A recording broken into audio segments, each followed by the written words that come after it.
So I am honored and privileged to be here, even if it was by default. But I'll take it. And just want to thank Darnell, because I hear that he's done a fabulous job over the several years that he's been engaged in this Prime Politics event.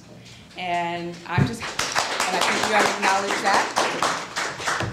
And I'm just grateful to be here among friends. I know a lot of familiar faces and some I don't know, but we'll get to know each other in the next 2 hours or so. So we are going to start, and I just have to be so honest with you right now, try again. So there was some information, you all know about the history of the league in the state, who founded it, because it just disappeared. So we're just going to move forward with today's event, and there we go. The League of Women Voters was founded by Carrie Chapman Catt in 1920 during the convention of the National American Women's Suffrage Association. The convention was held just 6 months before the 19th Amendment of the U.S. Constitution was ratified, giving women the right to vote after a 72-year struggle. And we've been going strong ever since. And it was a necessary thing to happen, and we are very grateful that it has happened. So we are going to move on. And just to backtrack, I've been here 27 years. I've raised my children here. I'm from Stamford, but Norwalk does feel like home. I was the assistant city clerk for 5 years in the city. And this year we are celebrating 20 years of the Mayor's Summer Youth Employment Program. So, I say kudos to the city for that, because this is truly a city effort. And I appreciate all the support we've gotten over the years. So, we are going to start, and before we start, I'll introduce our two representatives here. First, we have Bruce Morris. I'll start on this end. We have Fred Williams from the 142nd District, representing Norwalk and New Canaan. Mm-hmm. Yes. And we have Bruce Morris from the 140th District, representing Norwalk. And, you know, we had a panel of folks that were supposed to be here, but who's here are the folks who are in the room who are supposed to be here, and so we appreciate that. And as Mary said, maybe we'll have Chris Perrone come in, and hopefully we'll see Bob Duff this morning as well. So we're going to lead this off with a question, and so we'll start with Mr. Williams. You can tell us what you're working on and what your priorities are for this legislative session. Okay, well, good morning, everyone. Hi. I'm serving in my second term, and I serve on 3 committees.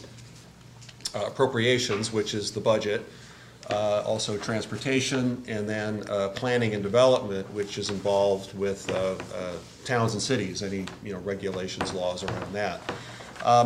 The primary reason why I ran and why I'm there is because, as many of you know, our state is in a real economic and fiscal crisis. And, I really want to do what I can to help turn it around, get our economy growing, more jobs, get our budget balanced, our fiscal house in order. And that's really my primary reason why I'm there. Just a little chart I just want to point out. There's a competitiveness commission that just issued a report, and I know this is too small for you to see, but this talks about economic growth, GDP growth, over the last 10 years. And we're the line down here. We're the only state in the country whose economy has shrunk in the last 10 years. We're down 7.9% from 10 years ago. Everyone else, literally everyone else, has grown. And the red line is the United States as a whole. And so that's a real tragedy, because we live in a beautiful, beautiful state. We have such a great quality of life. We have a lot of great school systems, a lot of reasons why people came here in the first place, and we seem to have taken a wrong turn. And so that's why I'm there, to try to turn the ship of state around. On the transportation side, hey, Terry. Obviously, as we all know, we have a real mess on the transportation side. I was really pleased to moderate a forum along with Terry and Gail last week with Commissioner Redeker about our transportation situation and what we can do to help with that. In terms of bills that we're working on this year, one is, thank you, is Tesla. Tesla manufactures electric cars, and I think it would be a good thing, certainly for our environment, if we, had more electric cars on the road. And it's actually illegal for Tesla to sell a car in Connecticut, which is just like so weird. It's just unbelievably weird. So obviously I'm trying to work to change that so they can sell here. I mean, they could even sell in communist China, for God's sakes, but they can't sell here. And then there's a number of other initiatives that we're working on, but I'll defer. But that's been my primary focus this session. Great, thank you. Before we move on to Bruce Morris, to answer that question, we'd like to welcome Representative Terry Wood from the 141st District, representing Norwalk and Darien. And so the question was, what are you working on, and what are your priorities for this legislative session? I think Bruce will answer that, and then we'll go back to. Great, thank you. Thank you and good morning. I'm in my 6th term in the legislature and proud to be able to serve Central Core of the city of Norwalk. I originally ran for state representative because of my concern, a lot of my involvement with education. And I took a look at the state of Connecticut, and was really concerned that we are one of the states that's, we have a country that deals with the problem of hyper-incarceration, but certainly here in the state of Connecticut, we were contributing to those numbers. We're just putting so many people in prison, spending so much money on a budget, because it all tied back to a budget, and our taxes going away just to incarcerate people, while at the same time it was very clear that we were undereducating a population, that we had answers we could have done the right things for, but we were not spending those dollars. We're spending four times more to put people in prison, the same people who we failed to educate. So that's what inspired me to get involved. Plus, I was working with parent advocacy. And I determined back then that, you know what, you can go back and change our priorities so that, number one, we're refocusing on preventative measures to stop people from going to jail. We can actually do the things we need to do to eliminate the achievement gap, and all while we can take a look at the city of Norwalk, which I felt was being underfunded when it came to education cost sharing formula. Everyone said it was impossible to do that. I'm proud to say after so many years, we're still not getting what we should be getting, but we've dramatically improved it every year. And in terms of incarceration, we've actually closed a prison. We're looking to close another prison. We've reduced our prison population by a few thousand. So by focusing on these things, we've done it. Healthcare was another issue. A lot of things were all tied together.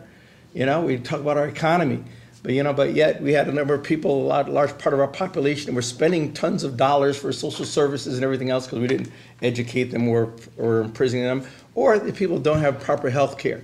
We had a large population that was going without health care. My idea is how you can have a healthy economy when you don't have healthy people going to work.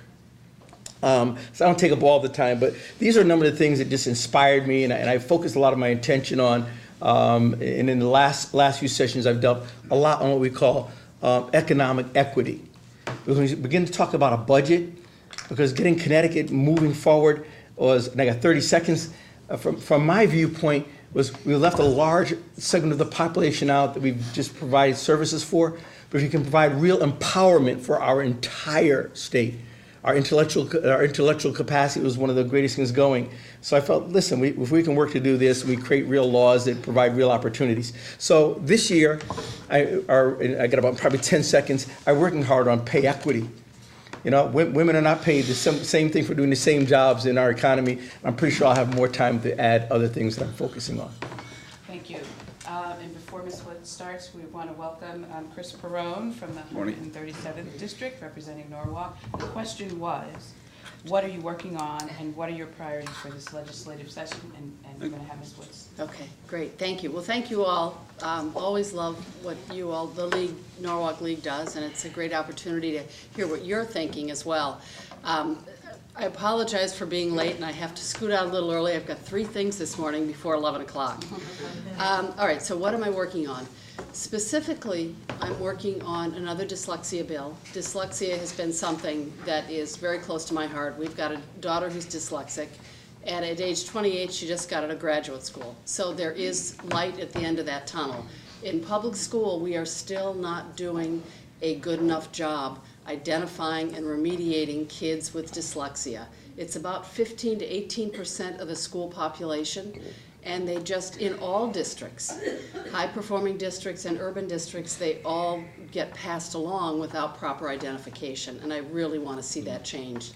And what this bill does this year, and it has passed out of higher ed, it will make sure that the curriculum for special education teachers is uniform across all the universities. So all the teachers require, oh, wow, a minute, okay, enough on dyslexia. No, not enough on dyslexia. If I could focus on one thing, that's it.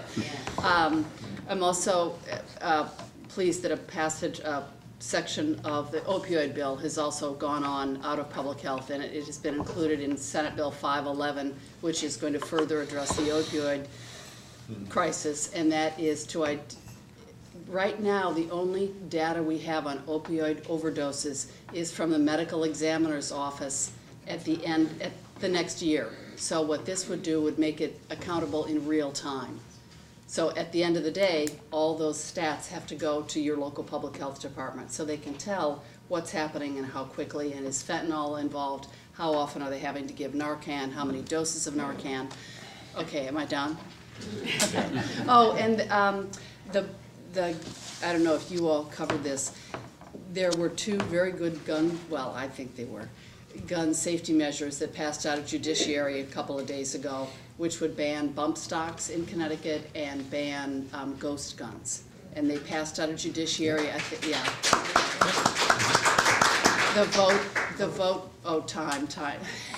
I'm getting the red time card. It's all right, I don't usually talk a lot, so do I get an extension? I was going to say, wait a minute, point of order. Okay. But it passed, and it was strongly bipartisan, there were 5 no votes. So it's good, it should pass this year. Yeah. Thank you for the indulgence. All right. Yes. Good morning. Thanks for everybody for coming. Sorry I was running a little late. I'm just trying to get a child off to Costa Rica. So it's kind of an involved process. So the situation that I'm really, hey Bob, Senator Duff is here. I'm going to scooch over. Basically, I'm working on transportation. That's what that's a lot of my purview. We have transportation. Construction laws and financing laws that are antiquated. The new administration has pretty much changed the rules of the game on how large federal projects are funded, and our laws have not been comporting with that at all. So unless we change the laws to allow us to take advantage of transportation funding, we lose out in the end. So that's been a big part of what I've been doing. The other part. The other focus of that is the policy focus is really been to work with municipalities and the COGs around the state to make sure that we are doing more to allow for transit-oriented development. I feel, and most people that have researched this believe that the way to grow state's economy, the way to grow local economy is really to have a strong focus on transit-oriented development that ties in public access to transportation, to businesses, to schools, to everything that's important. 30 seconds, really. But I think that it's safe to say I think opioids are on all of our minds up here. There are some, as we get more into this this morning, you're going to hear all of us probably mention it in some form or another, but we also want to hear your questions on that as well. Thank you very much. Thank you. And last we welcome Senator Bob Duff from the 25th District representing Norwalk and Darien. Thank you, Bob. And so the question was, and actually good morning. Good morning. The question was, what are you working on and what are your priorities for this legislative session? Good morning, everybody. Nice to be here. Good to see you all. For me, anyway, a number of issues that are important this year. One is continuing our budget and balancing of our budget. Many of you know we had a bipartisan budget last year that 6 leaders negotiated together in a, as I like to call, the windowless room, and we were able to produce a product that made a number of changes that continued on the path of a lot of the things that we had been working on over the last 6 or 7 years. So that continuing to work in that vein is very important. I'd say on other things besides that, obviously continuing to grow jobs and bring companies into the state is extremely important.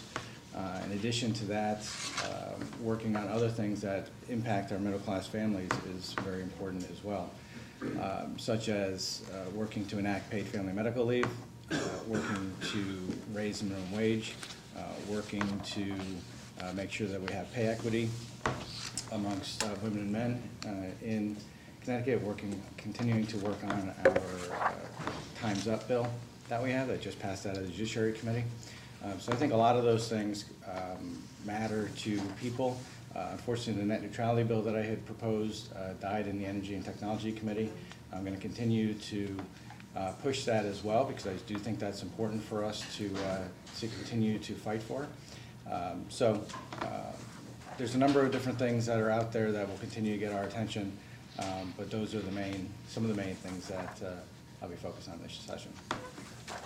Great, thank you all for that.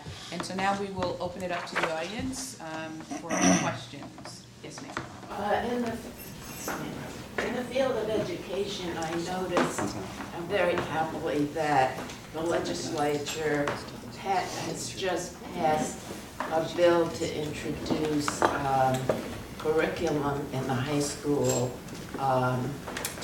for Holocaust, part of the Holocaust curriculum. And I was interested to know what the status is of the bill in terms of the Senate. I don't think it's gone through the Senate, but in view of all the hate crimes that have reared its ugly head, I'm happy to see that that bill was introduced and passed by the legislature. Am I correct? No, it just passed the committee so far. Oh, it's just the It's just passed the committee. committee, and once it passes the committee, it has to go back up to the legislative attorneys. Oh, okay. And it's come down, so. So what is your feeling about that? And do you feel that it will pass? Yeah, I support it. Yeah. I think it'll pass. Support it. I think that bill is going to have a lot of legs without any problems, yeah. I think it will pass unanimously. Yeah. In both houses? Yes, Yeah. yes. Yeah. I don't recall hearing any opposition to it. Yeah. Look, it's important, the reason a bill like that is so important, for obvious reasons, is also that we have an obligation to our children, to our grandchildren, to make sure that that history doesn't repeat itself, that truth is moved forward, that it doesn't get obscured by a lot of social media, all these other things that get in the way. So I think just on those merits, I think it's going to get a lot of support. Yeah, I think it's such a slam dunk. I mean, it's just going to sail right through. Next question? Bob, I wanted to follow up on net neutrality. I appreciated your championing the cause, and of course, I'm the public library director here in Norwalk, but libraries across our country have been arguing for net neutrality because we have so many people using the internet all the time. And it seems, I'm asked what happened. Maybe you can give us some background as to how we can bring it up again. I was surprised when it went down myself, so Yeah, well, it was give us some a, inside info. Yeah, thank you, Chris, I appreciate it. I was disappointed to say the least, because I've introduced the net neutrality bill and have been out front on it since last year. And I think it's really an important issue. So Senate Bill 2, what happened was it was a procedural motion by senators, because we have an 18-18 split, so there's two Republican senators and two Democratic senators. The Senator Formica, the Republican co-chair of the committee, decided to make a motion to split the committee for the senators. So it was 2 against and 2 for, so on a tie it dies. And so that's what happened. There's actually an informational forum with the Energy and Technology Committee prior to even my introducing the legislation. And then we introduced the legislation, had a public hearing. I testified in that as well. one of the more interesting things about that was that not even listening to what I have to say, but listening to Austin McCord, who is the head of data in Norwalk. He came up, he agreed to testify. We asked him to come up and he agreed to testify up in Hartford on net neutrality. And he didn't have any prepared notes. He spoke very well off the cuff. And he said, and somebody asked him a question. He said, you want to have Connecticut remain competitive. You want to have Connecticut be technological. You want to have Connecticut be innovative. Pass net neutrality. So it's almost like whatever I say doesn't matter. If everybody always lifts up Datto as because it's one of the fastest growing companies, listen to its CEO who actually lives in Norwalk, and you'll see. Other states have passed it on bipartisan margins, bipartisan basis on wide margins. I hope that Connecticut one day will do the same. Great. Yes, sir. In your opening remarks, I think there were 3 references to bipartisan, which I didn't hear at all last year. But at the same time, we see like the vote on the Supreme Court justice, strictly along partisan lines. You just gave your 2-2. Is there any improvement in really our legislature working on a bipartisan basis, or is it still strictly down party lines and nothing's going to happen? I'd like to jump in and answer that. First of all, on the Supreme Court that we just voted, Supreme Court Chief Justice we just voted on, there were 5 Democrats in the House that voted against the Chief Justice that was nominated, and there was 1 in the Senate. So it was a bipartisan vote against. It was.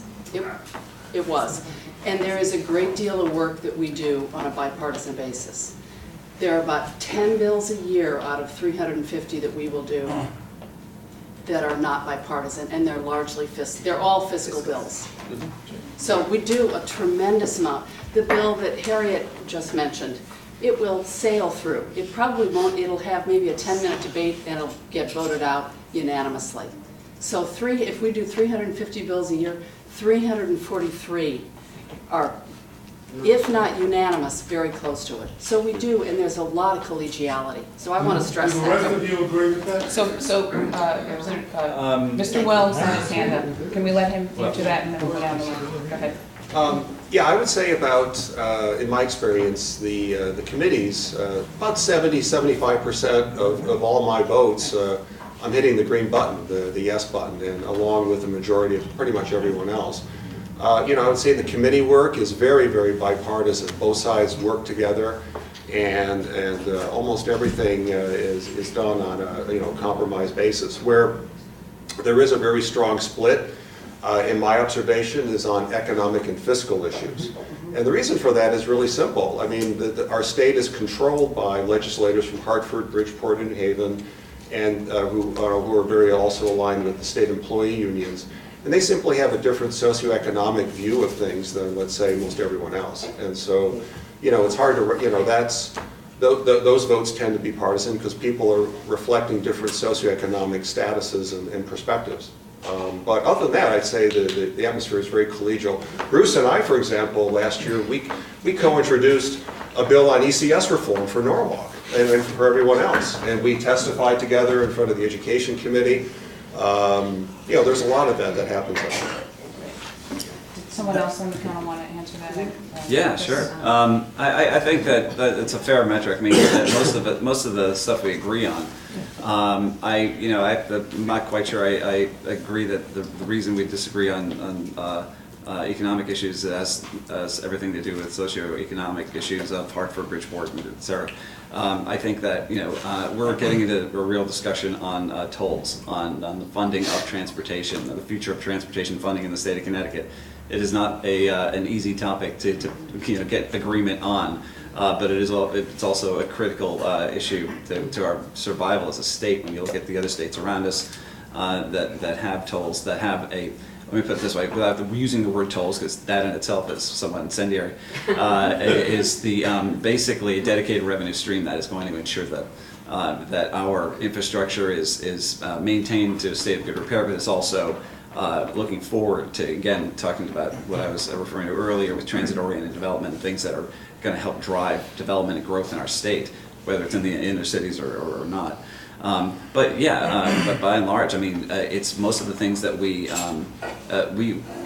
we're all equally horrified by opioids. We are concerned that we want to make sure our air and water is good. We want to make sure our schools are as best as we can make them. There's a lot of agreement on that. It's always, in the short rows, like how exactly we get that done. But by and large, I think it's a good working relationship.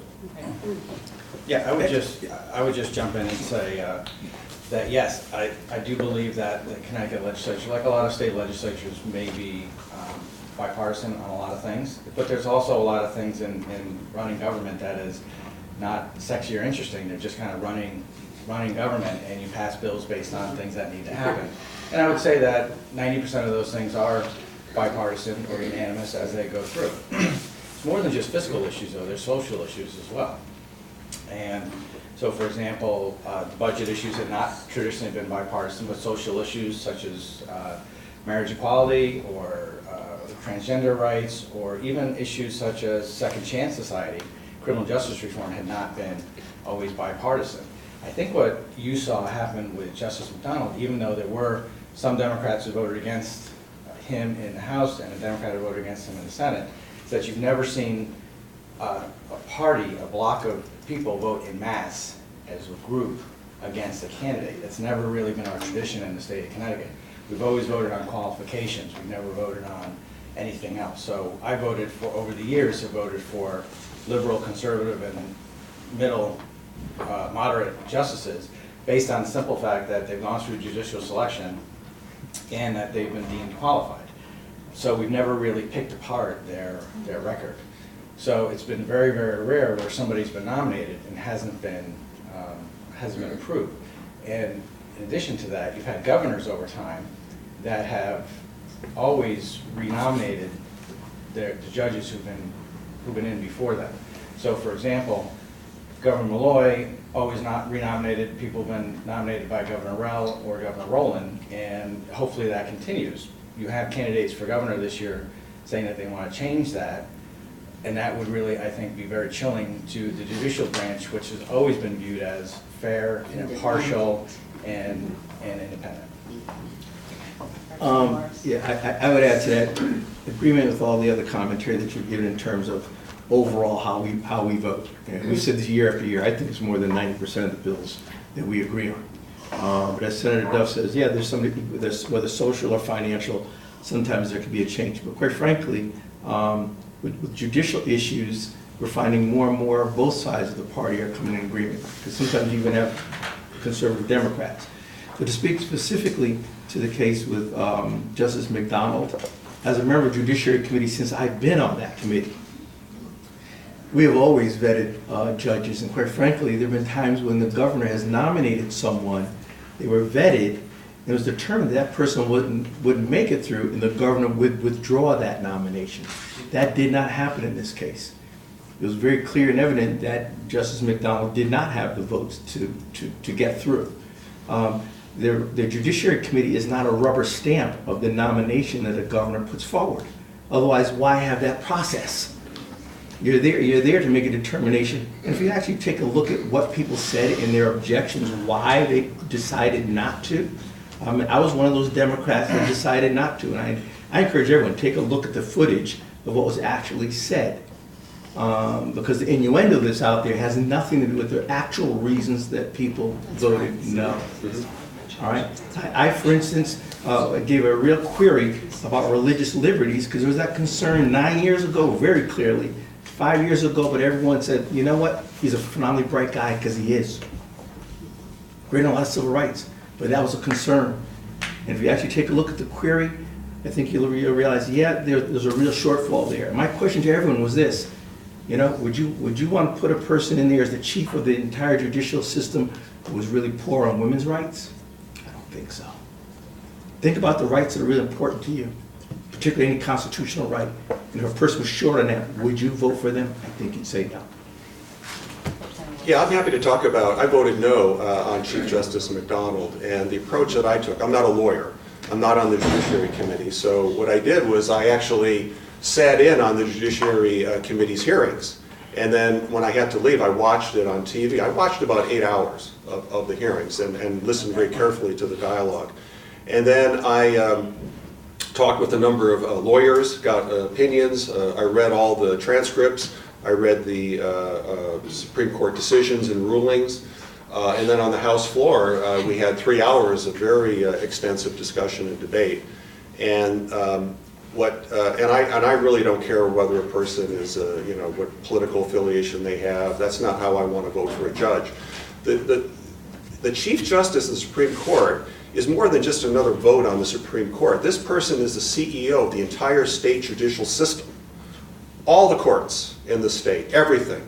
So this is a very unique position, and I want to have someone who has the right temperament and who will follow the law. And what I found in the case of Justice McDonald, whether it was his refusal to recuse himself on the death penalty ruling, after he'd been a major advocate as a state senator, as Representative Morris pointed out, his very troublesome bill when he chaired Judiciary to strip away the religious liberty of churches, not only just the Catholic Church, but African American churches, synagogues, mosques, way outside the norm. Reading some of his decisions where he was criticized by his own justices for saying, whoa, you're just violating 200 years of precedent. The also thing that didn't come out is that one state senator voted against him. Another Democratic state senator recused herself because she had filed an affidavit against him for abusive behavior and remarks in the office with him and the governor. And that's extraordinary. And so I felt he lacked the temperament, he lacked the ability to, be our CEO of the judicial system, so I voted no. Any questions? I do have a question about net neutrality. Do all of you agree with the bill, with what's been taught with the proposed bill on net neutrality, or do some of you differ on that? On the back? I have an open mind on it. I'm not on the committee. I tend to think it's a federal issue, but What are the arguments against it? Because I'm just having a difficult time understanding why anyone would oppose restoring the status quo in light of a recent congressional or federal decision to scale that back. It's an issue that I haven't really looked into in great depth, so I'm open to, looking at it. But right now, I don't have a firm opinion one way or the other. Is there a reason why we should have less access to the internet? So I think that, Well, I'm okay. sorry, Well, you let him want to finish. finish that? Well, I said where I'm at. Okay. Thanks for your question. I mean, it's part of my issue was going back to a few years ago, I worked on this issue for the National Conference of State Legislatures, NCSL, and we debated this issue a lot, whether it should be a federal issue, whether really just back off, let it go to the states. The concern is you get into this situation where do you want states having 50 different versions of net neutrality, and what does that do for the service? At the same time, the flip side of that is what does it do to consumers if you don't have it? Does that open the gates for throttling? Does it open the gates for the ways that inhibit access for citizens of a given state? If you want to drive from one state to another that's 5 states over, do you go through 5 different protocols for net neutrality? There are a lot of thorny issues that come into this thing. So when it was on on the federal level, it made sense. But in looking what Senator Duff is proposing, I think that it's a consumer protection bill. You're trying to protect the interests of the citizens of the state. So I think that it's just a thorny issue that is not easily metabolized, and so as people's understanding of it improve, I think that you see more support for it. But in our committee, because I was there on the floor in our committee, in the Energy Technology Committee, when this thing happened, when this thing went down, and I think that even on the committee level, the understanding of all the intricacies were somewhat specious. So it wasn't. I'm sorry. There's a lot of work to do. Diane, you had your hand up. First of all, thank you all for serving. I know what that commute is like going back and forth to Hartford. Did it for many years, and it ain't easy, especially with the snow. So thank you. I can't do anything about the snow, so. I have so many questions, but I'm hoping someone else, hint, hint, will talk about the walk bridge and the tolls. I pulled out of my bag of tricks a bill related to energy. I'm holding up here a very inexpensive, cheap way of keeping leaks, energy leaks from costing homeowners and renters too much money. I know very intimately that the Green Bank, which the legislature wisely put together or allowed to be, has been raided with millions and millions of dollars of funds. I first wanted to know, and what that means to all of you, is that many not-for-profits, solar companies, home energy efficiency companies are going to have the jobs they created moved away because there aren't enough funds to give some rebates, potentially, in the state. Number one, what will you all do? Because each of you in your own right have earned a lot of credibility. Some of you are more powerful than others based upon the pecking order.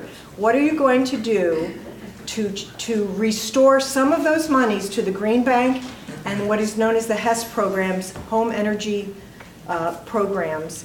And number two, why wouldn't solar energy access by middle-income people be important as far as paying those of us that would create that energy through solar panels? Why aren't we paid enough through Eversource? So it's a kind of a two-parter. Remember this, I have more in my purse. So, who'd like to answer that first? I'm happy to answer, but I'll let my other colleagues answer first. Well, I could, Diane, you mentioned solar. There was a solar bill in planning and development that I voted for, and it moved out. And that's where, to give people who live in condos, let's say you live in a condo, or an apartment building, you really can't put a solar panel on your roof, but you're like, well, gee, I'd like to use solar power, have access to that. So there was a bill, that it still needs to be worked on and things like that. There's a bill to try to move towards that, and I voted for it because, absolutely, I like to see us move more in that direction. Yeah. And I'll jump in too. Thank you, great question. I definitely support the Green Bank being fully funded. Yeah. Our budget situation is very, very difficult. We're projecting another $2 billion deficit for the next fiscal year. We absolutely have to renegotiate the CBAC agreement, State Employee Bargaining Agent Coalition. This, and I don't want to get into huge detail. I can send anybody who is interested in a couple of emails or a couple of opinion pieces that all ran in the hour on this. But this agreement that was a party line vote in July extends benefits for 10 years, no layoffs, all kinds of things that just absolutely don't make sense for our state. Until we rebalance the benefits, and this fiscal stability and economic growth report that Fred and I think maybe Bruce mentioned, because I see it out in front of them, that was the panel's recommendation, and the panel was put in place by Governor Malloy. So we need to rebalance how much we're spending in our state for state services. We need to privatize. Then we can fully fund efforts like the Green Bank, fully support the Green Bank. And on solar, absolutely. And I don't know where net metering is these days, but we need to be more supportive of net metering. I think you'll find that every one of us up here supports the Green Bank. But the answer you're hearing is an accurate one. It all comes down to a budget and what ends up being the budget priorities. Sometimes the budget priorities are going to make certain you're taking care of those who are handicapped.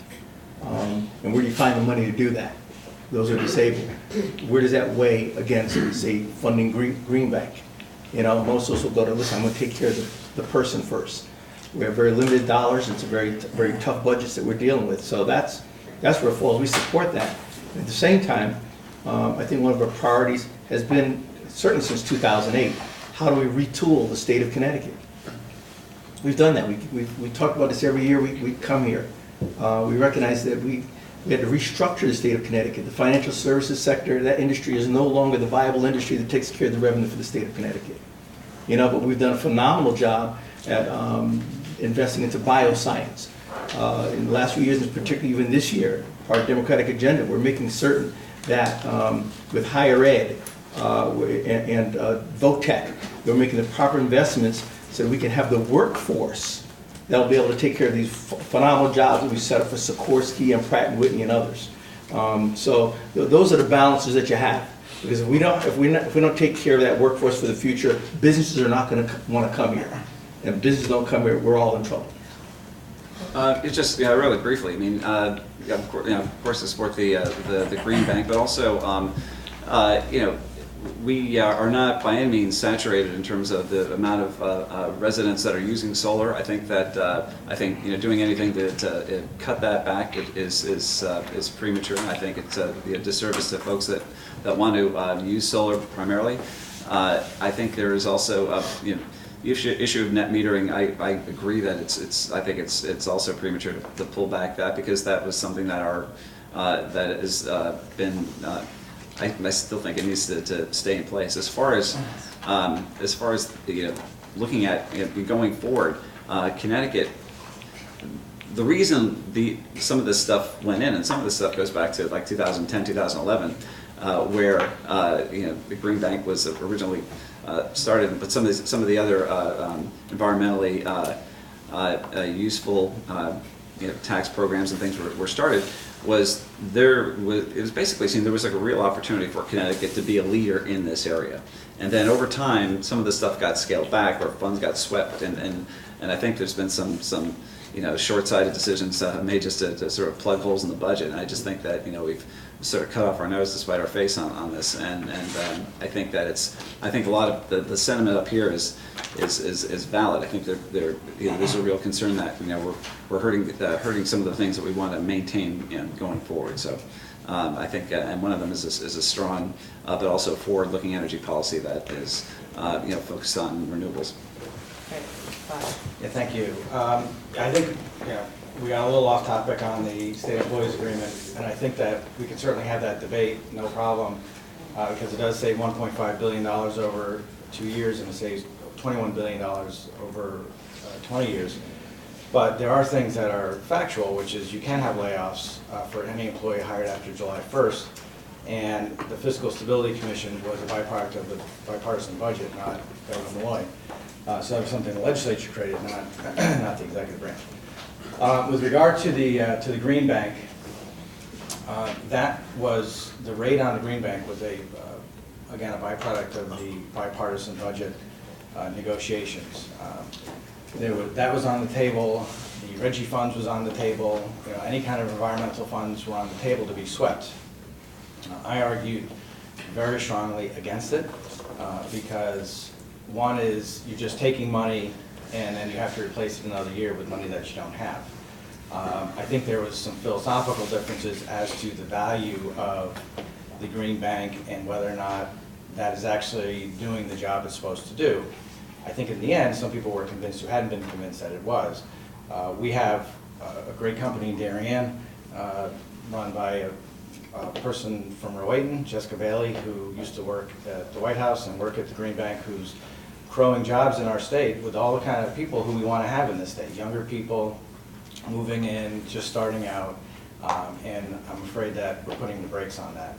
So depending on how our revenue comes in, I would certainly like to restore that funding, because it's more than just kind of conservation or green energy or those kind of things. These are the types of initiatives and programs that we have that actually create jobs. Lisa has a question. Yeah, kind of a two-part financial question. In revisiting CBAC, which is kind of impacting so many other things in the state. First question is, how likely is that to be able to be genuinely opened up in terms of the state of the state up there? I mean, there are those who don't want to, obviously it's divided. If it does, great, and we can deal with it. If it doesn't, it's filtering down into cities like Norwalk, who we are losing money and we're trying to struggle. what is the ability, and I don't know whether you guys can address it, the ability for Norwalk to start, finding other ways to generate revenue other than taxing property owners, in terms of, we've got things like the mall, and we have so much, we're getting more and more regional traffic. Our ability to impose a bit of a sales tax on those people who are from neighboring towns who are using our facilities. So, two-part, the state and how it's impacting us, and will we ever be able to open CBAC, and if we can't, what are our chances of saving ourselves? Great question. Two questions. Two-part question. Two-part question. I'll start with the second one first. What you have to realize that the towns and cities are creatures and creations of the state. And so the rules that Norwalk and any town operate under are clearly defined by the state of Connecticut. So the state says to all the towns, you can only tax property. That's it. And so that's why Norwalk can't charge an income tax or a sales tax, because we're not allowed to. But the state can change it. And actually this commission here, Competitiveness Commission, did recommend that, and I've long supported, I think the best way for Norwalk, for us to get value for what we offer, with the Maritime Aquarium, with our restaurants, with our museums, with our big box retail stores like Costco and Home Depot, we don't really collect a lot of property tax from that. So we're not really getting the value. Who shops there? Well, we do, but then so do all our neighbors, from Westport and Wilton and New Canaan and Darien. So I've always favored the state allowing Norwalk to charge a small sales tax. And this way we would capture that value, because a lot of those folks come to our town to shop. And at the end of the day, what we're talking about is really wealth redistribution. We're talking about money coming from the wealthy suburbs coming here. And this is a great way to do it. It's voluntary. As we know, Darien and New Canaan will never allow a Home Depot to go in the middle of Darien. So we pretty much have a captive audience here on that one. And then secondly, on with CBAC, we have to open it up. Otherwise, we're facing billions. Let me put it this way. Having chaired, here in Norwalk, we don't agree to 10-year contracts with anybody at any time for any reason. It's 3 years, because we're smart enough to know you don't lock things in. And if anyone here in town, if any mayor or anyone on the council or the DET proposed, let's do a 10-year contract with somebody, they'd be run out of town on a rail, because it's stupid. But that's what the state did. And we've locked ourselves in, and meanwhile we're in a huge fiscal crisis. When you're in a huge crisis, what you need to be doing is making things more flexible, creating more options so you can react. We can't react, which is stupid. I'm done. Just think. Yes, I feel passionate about this, Brad, I can see.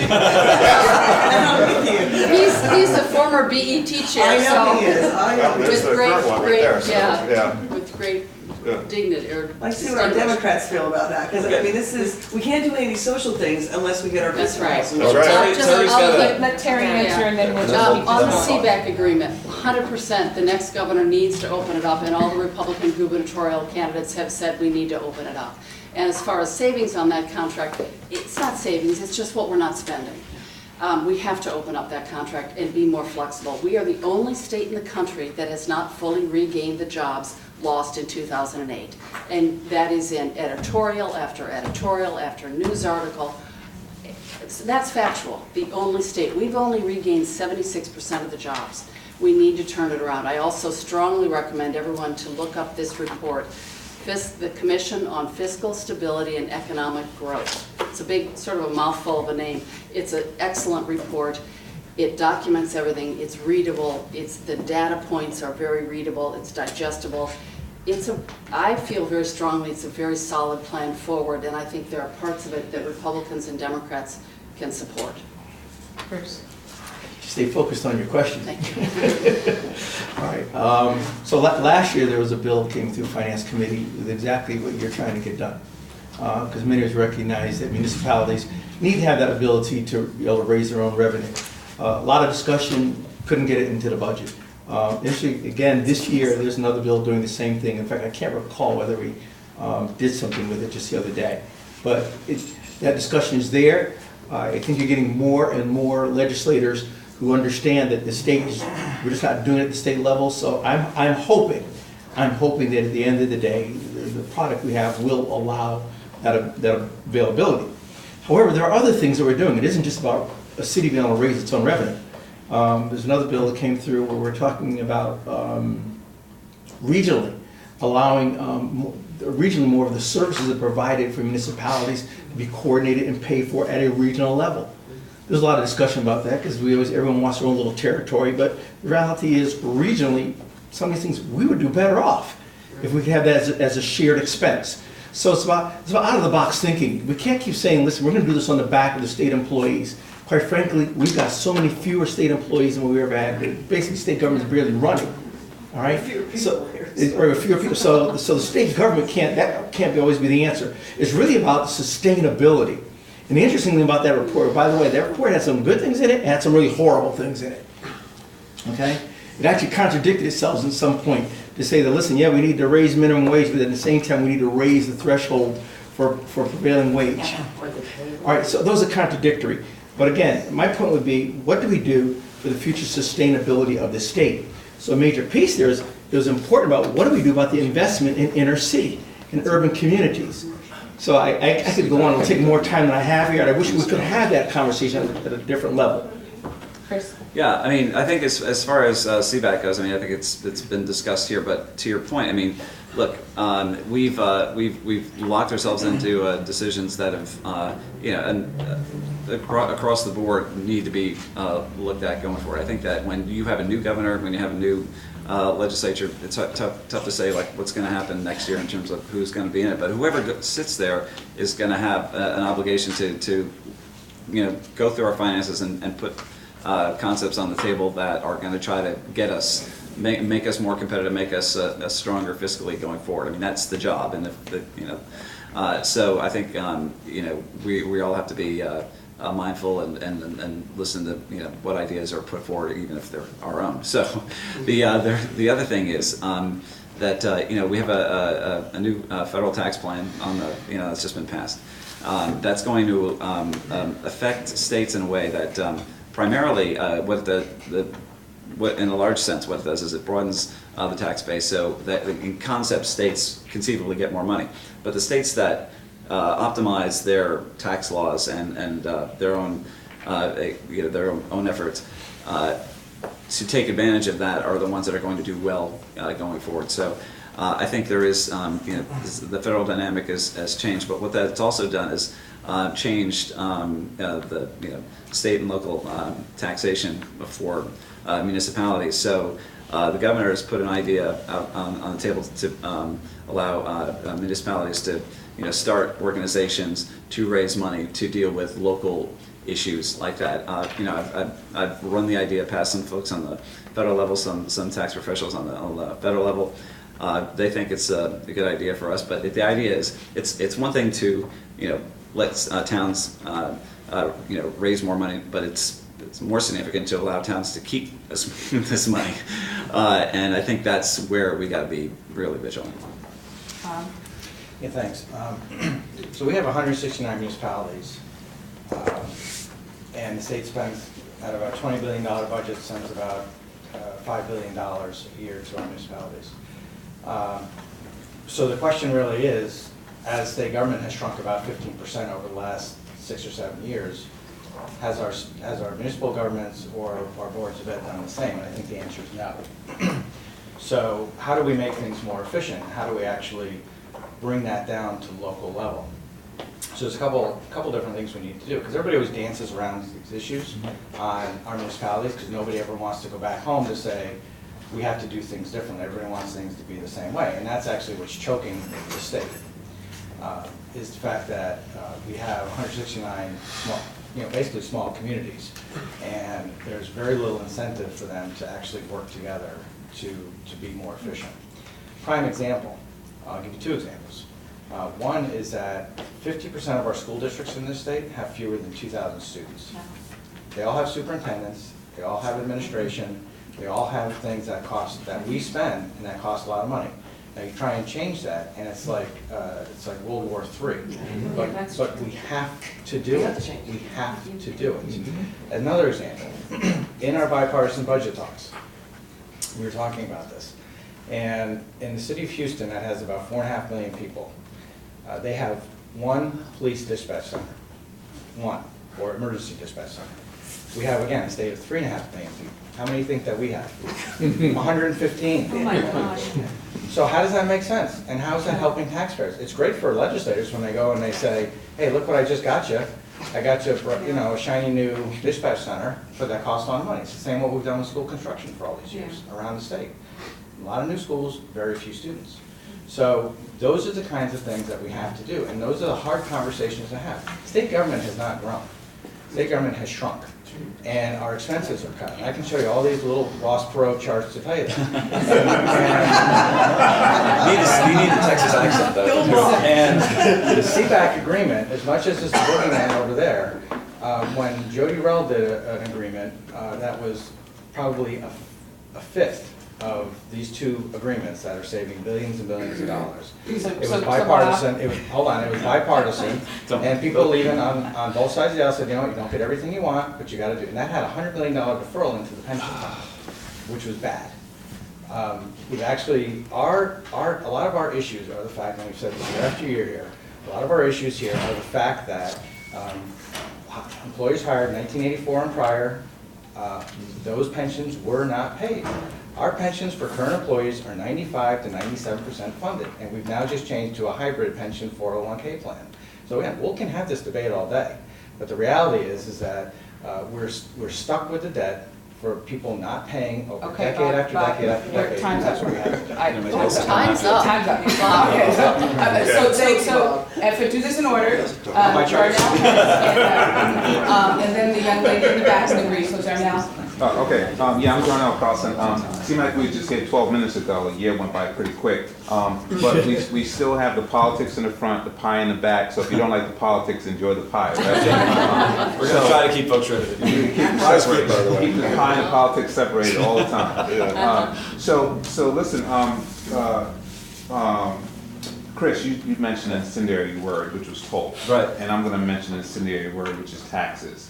And I'm going to go to Fred. You showed a chart. If you could hold it back up there, that was very alarming to me. I'm still here trying to digest. You said all at the bottom is Connecticut. We haven't grown. We're getting smaller out of all the states in terms of budget in the country. Our GDP. Yeah, GDP. Well, we're the smallest, and we're not even growing. And my question is math, and I posed this last year. So if people are moving out of the house and the household budget is the same, so the household had 5 people, and originally we shared the bills, now we only have 2. Yeah. Is it just common sense that the 2 people now are gonna have to pay for the expenses to carry this house, right? So that leads me to the scenario where the taxes, is it safe to say that people are moving out and we still have the same household bills, that we're gonna now have to raise taxes because we have to pay for this, right? That's my first part of the question. And the last question is just with the Tesla thing you mentioned. You said you went into this business to help people, accelerate, you got these things that's going on. I was on Greenwich Avenue the other day, went into a Tesla dealer, looked around, some nice Teslas, and then on my way out, the guy pulled me to the side and was like, basically said, if you like one, meet me on Fordham Road.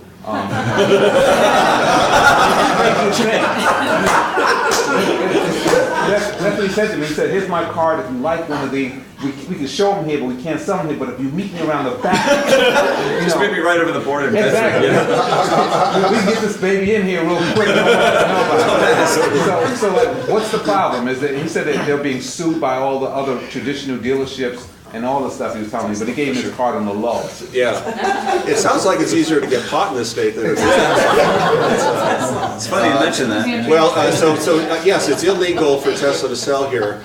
So the showroom in Greenwich Avenue is a showroom, but they're not selling, they're just showing. Yes. Because the last time somebody, I think several months ago, somebody did what they did to you, and the DOT got wind of it, and I think they were looking to shut them down.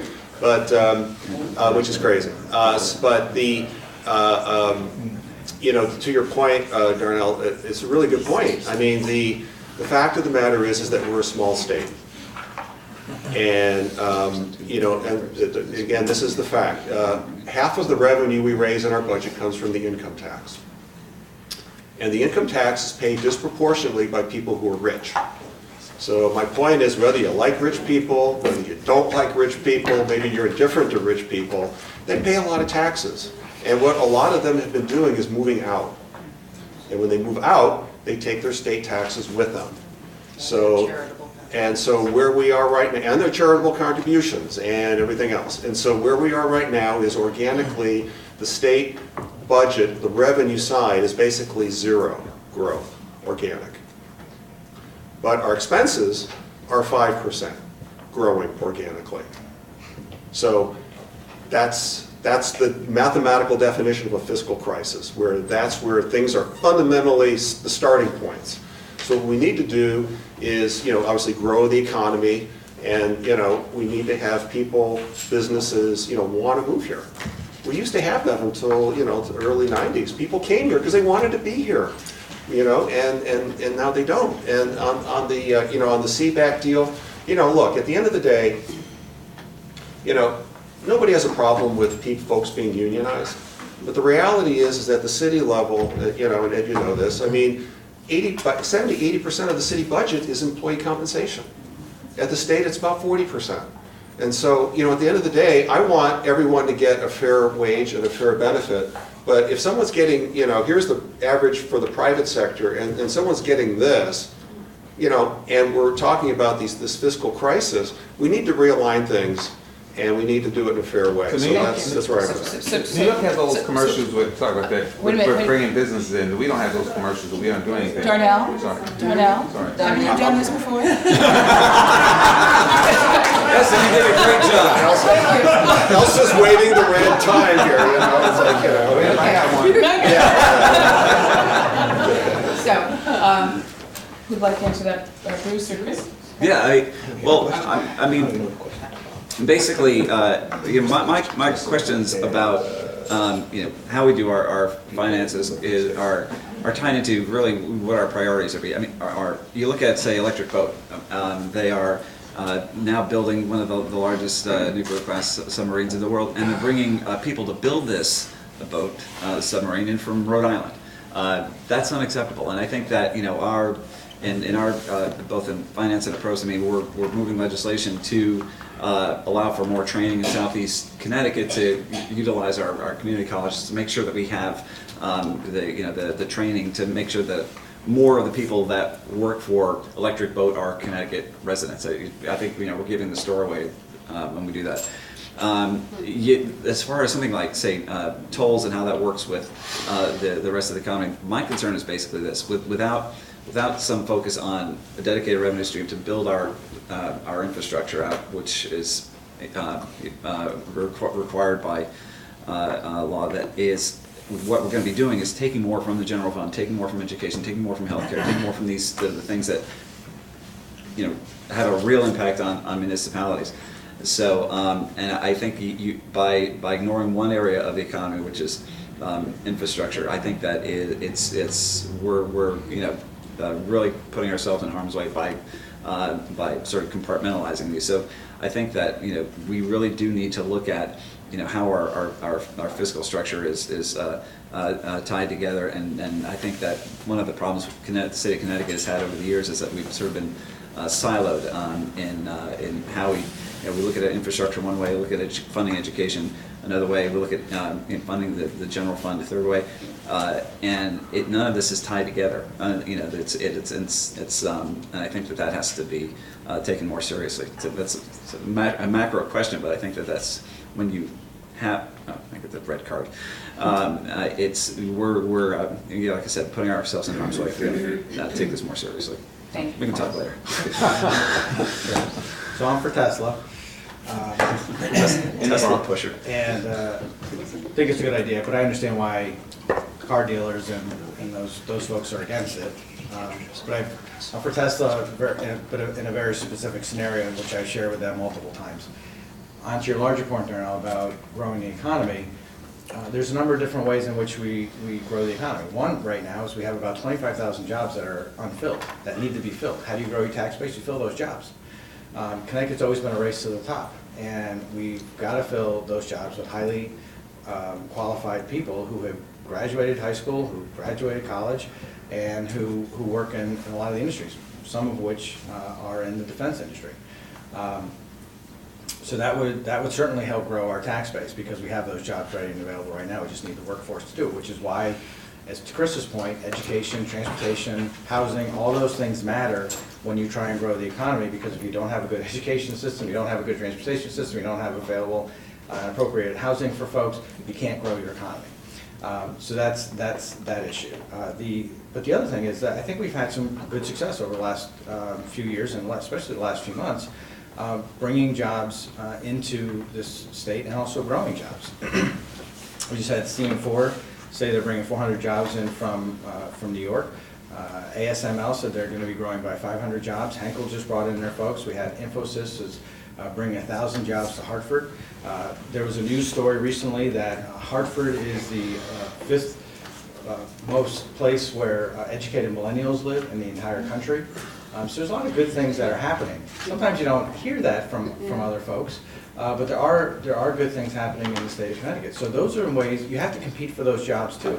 But the other thing too is that you can't cut places like UConn, that is our flagship university, or places like Central or Eastern or Western, or places like Norwalk Community College. You've got to make sure that you continue those investments, because those are important for the long-term future viability of the state. Thank you, Bob. I'm interested in hearing the panel's feelings about instituting highway tolls. Oh, wasn't that? Bruce had an answer. It's okay, it's a redundant answer. It was a redundant answer. So are you going to answer that? Redundant answer in sorry. short form, but I was really good, because I want to deal with your word. You said the incendiary word being told, so I want to make certain I'm clear there. Because education, we've said it over and over again. Those are the places where we're investing, is on the education piece, because of the jobs. We've invested in the tax credits for the businesses that'll come here, all right? So for infrastructure, yeah, tolls, we need a dedicated revenue source. So when you begin to talk about how bad that picture looks, these things that we're doing that makes feel incendiary at the moment, or what other states are doing, and what is necessary for our future viability. Yeah. I'll answer that. Answer. Tolls. Tolls. You want to ask about tolls? So that was this. Oh, and yeah, so, Excuse that? with the forums that we've been doing with Commissioner Redeker, if we, for example, today were to vote on tolls, approve them, they would not be implemented for another 5 years, because we need to get a lot of permits and clearances and approvals and things like that. On the ballot this November is going to be a question on the lockbox. It's going to be a proposed constitutional amendment. And the idea behind that would be that money, sort of like what happens in Vegas stays in Vegas. You know, what's supposed to go to the transportation fund stays in the transportation fund. And historically, I have voted against tolls. However, I've never been completely against it. It depends what we're talking about. If we're talking about having tolls so that the money can just be swept into the general fund and used for God knows what, I don't think I support that. I think a lot of folks don't agree with that. But if we can ensure that, you know, for every dollar of tolls we collect, it goes $1 to the transportation fund, that's a totally different conversation. And I think we'll have an opportunity in November to express that on the ballot.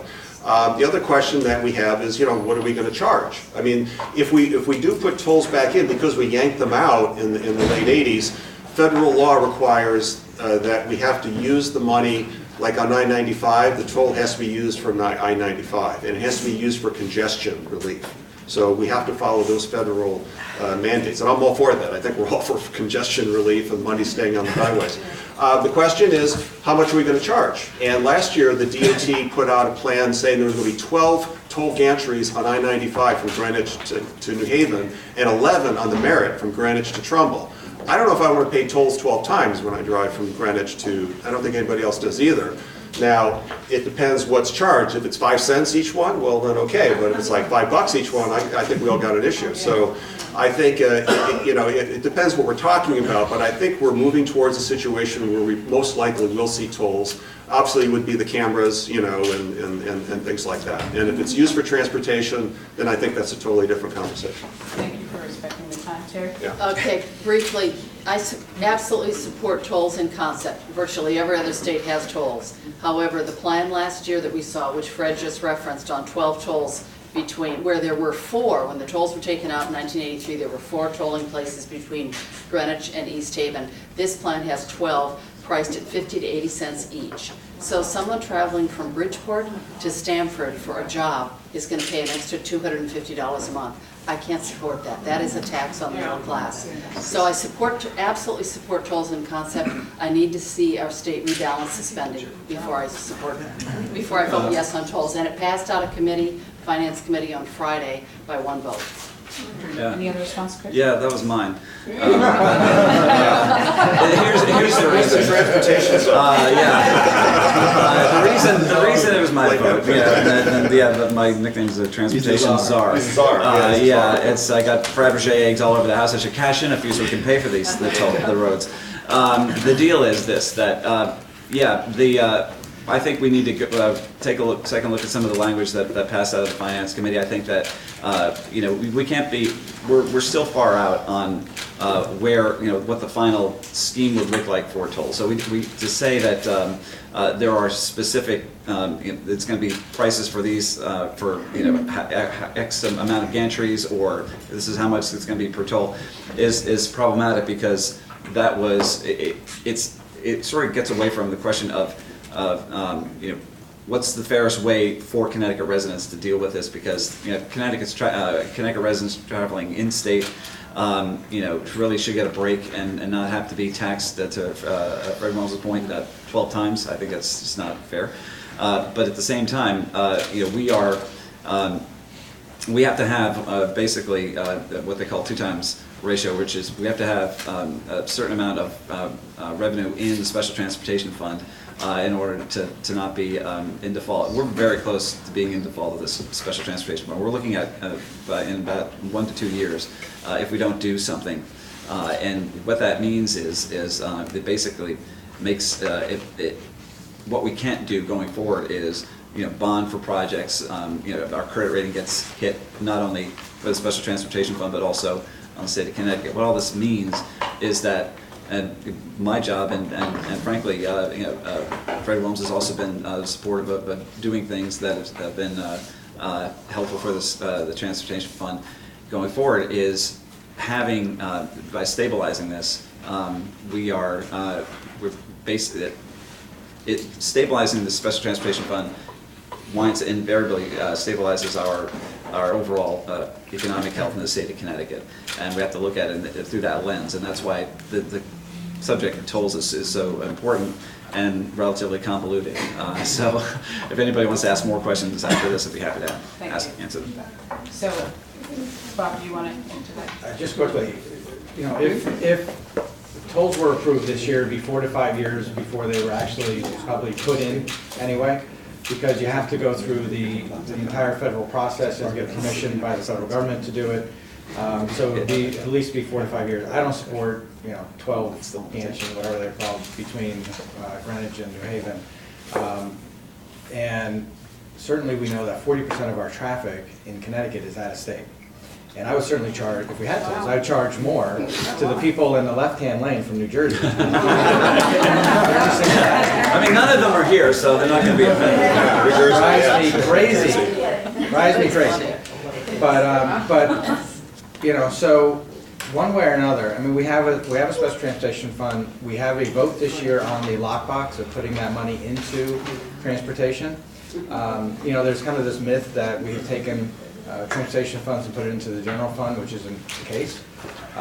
We've spent more money on transportation over the last 7 years than at any time before.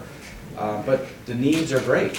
I mean, you've got the Mixmaster in Waterbury, you've got the Hartford Tunnel, you've got the Yankee Doodle Bridge over here. Lots and lots of things need to be addressed. Bridges need to be fixed. So it costs billions of dollars at the same time when cars are getting cars are getting more miles to the gallon. People may be driving less, or they're finding other ways in which to go. So we've got to, and this is going back to the biggest issue. This is an economic issue for us in Connecticut. It's now it used to take me an hour to get home from Hartford to Norwalk. Now it takes at least an hour and a half because there's more cars on the road. And there's just not enough roadway to deal with it. And the tunnel in New Haven on the Parkway, that has got to get redone. So there's all these needs after 50 or 60 years of a highway that have to be addressed. They have not been addressed for a long time. So we've got to figure out ways in which we do that because we have to grow this Thank you. So Bruce, and then Fred, and then we'll. Yeah, another piece I wanted to add to this, because I was always against tolls, but we need to do this. But one of the bigger protections, and I want to pay attention to going forward, is for those residents who live here in the state of Connecticut, yet work in New York or one of the other states, we'd always talk about giving them a tax exemption for what they're spending on tolls, because that's what makes sense.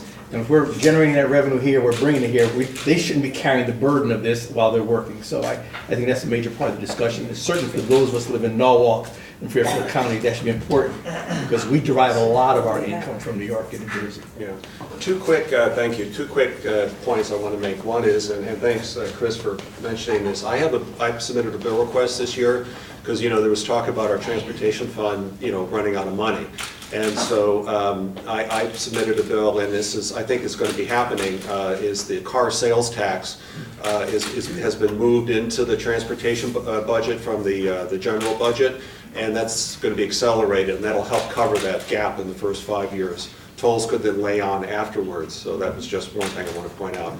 And this way we don't have to see service cuts and things like that, which I don't support at all. And then number two, people ask about the tractor-trailer trucks that are on our interstate highways. One thing I learned, I didn't know when I went up there, is that the long-haul tractor-trailer drivers do pay a fee. There's an interstate compact, so if somebody's driving from Chicago to Boston, they cut through Connecticut, they keep a log of how many miles they drive in each state, and then each state collects a fee for that. So I just wanted to point that out as well. But Bob is right, about 40% of I guess of the tolls would be paid for by out-of-state residents. And 100% of them are in the left lane on the parkway. Yeah. So I just got to interject. Bob and I agree on that. 10 seconds? 10 seconds. Okay. There are 332 bridges in the state of Connecticut right now that are in need of repair. None of this is optional. We have to actually put this money towards this stuff. So I just wanted to give you a figure that's significant. Yes, ma'am. That was fun. So we're not listening? A few weeks ago, there was excellent presentation by the Connecticut Mayor on the election preview. And personally for me, I became very well informed and interested, because I didn't realize a lot of the budget issues that we're having have been going on for 30 years. We didn't pay our pensions for 30 years. If I didn't pay my mortgage for 30 years, I wouldn't have a house. Right. So I was fairly appalled by that. And I know right now there's all this pointing, oh, it's Lloyd's fault, oh no, what is it, whatever. But it's actually both Republicans and Democrats. We all agree on that. Yeah, we all agree. And so what I want to understand is, what are kind of your ideas about how we're going to solve these problems? Because frankly, they said the only easy way was having a time machine, and we don't have a time machine. So what are we going to do? Yeah. Well, first of all, I totally agree with what you just said. It's both parties are at fault, and you're right. This problem went back 30, 40, maybe even 50 years ago. So blame O'Neill, blame Roland, blame Rel, blame Malloy, or whatever. But at the end of the day, it really doesn't matter. All we can do now is look forward. This is where we're at. How can we move forward? What I have proposed is that. Again, 40% of the budget is employee compensation. And so that's just a reality. And the biggest driver of that are benefits, healthcare, pension, and post-retirement healthcare. And historically, the state employees have gotten, through no fault of their own, but the governments and the unions have basically, these folks make a lot more than they would earn in the private sector. So my plan and proposal has been to realign that to the private sector level, phasing in and over time in a fair way to everyone. Certainly anyone who's collecting a pension right now, they would not see that diminished in any way. So let's say if somebody's retiring, they're getting $5,000 a month in a pension, they're always going to get $5,000 a month. I think what we're talking about is prospectively, moving forward on that type of a basis. And I think that's fair. And so that's something that I think we, that's how we can, address that side of the equation. I'd also like to see outsourcing, things like the Department of Motor Vehicles.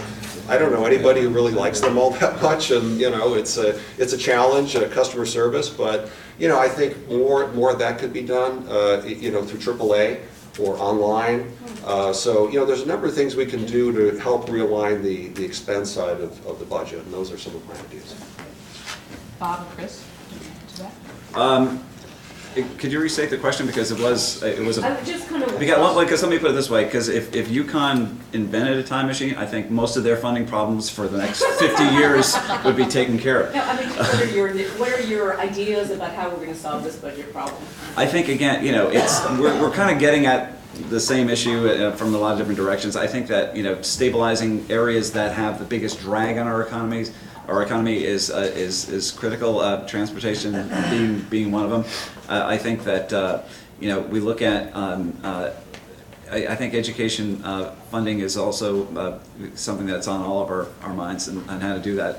But it's also broadening our economy, making Connecticut attractive for people to stay and work here. That's why, again, for me, transportation I think is critical. We talked about the millennials, but then looking forward to, say, Generation Y, the folks coming after the millennials, their bent, the way they look at the world, they're more, they want to take advantage of public services, access to transportation and things like that. I know that, if a Metro North train is 4 minutes late, I'm getting a message from Rianne about where the heck the trains are, and how we can improve transportation. So social media has been, I think, very dynamic in terms of getting real-time info from folks on how to improve things. So, but the overall is that we need to just be very mindful on what is putting a drag on our economy and fixing it, and not waiting from, say, 1939 to 1984 like the pension problem. Really just getting on things and understanding what the impacts of these things are going to be going forward. So just getting our fiscal act together. Yeah, and I would just say that we have to pay the debt. I mean, the debt's there, you gotta pay it. And so unfortunately that crowds out other things that you want to do, but we have to grow our economy. I think there's a few things we have to do, but I would just say that it was a study by the Yankee Institute of Connecticut, which is not exactly nonpartisan or straight down the middle. It's right-leaning, Koch brothers funded, that kind of stuff that says state employees are funded, paid so much better. An assistant attorney general who's bringing millions of dollars to the state of Connecticut is not making more money than an attorney in the private sector. Somebody who works in the Department of Children and Families, who's out at 10 o'clock at night because the mother abandoned the kids, or the father abandoned the kids, is not making more money than they would make in the private sector. Department of Social Services worker, same kind of thing, not making more money than they would in the private sector. So, let's just stop beating up on people we don't know, and as a group of folks. Now, are there folks, state workers, who probably don't do a good job? Absolutely. There's folks in the private sector who don't do a good job. So I'm not saying they're all great and everybody else is bad, but we have to stop using all these excuses and try to actually get down to the root issues. As I see it, is a couple of things we need to do. Fill those 25,000 jobs that we have that are empty. Support. Focus on transportation, continue to focus on housing, things like that. Bring down our costs in places like we have, our number of employees down. Those are all kinds of ways in which we help. Again, as I spoke to Lisa, we have 169 communities that virtually, share no services. And again, you talk to most people about what's the drag on them, they'll say their property taxes, because we have a lot of duplicity and duplicative services, especially between the city and boards of ed. I mean, there's a human resources on the third floor of City Hall and human resources on the second floor of City Hall, and that's just in our town. That's all over the place. So it's time to have that conversation. The last thing is focusing on things that matter to people, especially our younger people, like paid family medical leave and issues like that, that will bring people into the state. Those are the kinds of things that companies are doing it, but they want their state governments to do it as well, because they know that those are important for them and their families. Thank you. If you notice, we've been saying pretty much the same thing since the time we began this forum we're on today. All right? It's just a matter of we want to focus primarily on the spending side as opposed to the revenue side. Again, from 2008, our problem really, not to say we don't have a spending problem, but as of 2008, the real issue became revenue. It's how the revenues really is economic growth. So everything you've heard from many of us here today is tied to what are the things we do to make certain that economically we're viable. So I won't get redundant and keep talking about those things, but those strategies have been laid out here today. Right? So we're going down the right path in many of those things. Our problem is the politics that Senator Duff was talking about between all of our different towns, all right? And getting 151 representatives and 36 state senators to agree that, guess what, that we're one Connecticut and forget about what we need to do some things regionally and stop you're right, it's not one party's, the fault belongs to all of us. Pensions are a real issue. But I will say this, under Dan Malloy, we began fully funding our pensions. We're undoing some of the practice we had in the past, we're no longer continuing. All right, so I mean, so I'll leave it there, but it is about economic growth going forward and making sure that we have an atmosphere, an environment that is conducive for business. Briefly, and I know we've touched on a lot of points, three things I want to say. 100% it is Republican and Democratic administrations over 40 years, and we all acknowledge that fully. And it's an embarrassment, and it's a point of real frustration. For everybody, it should be.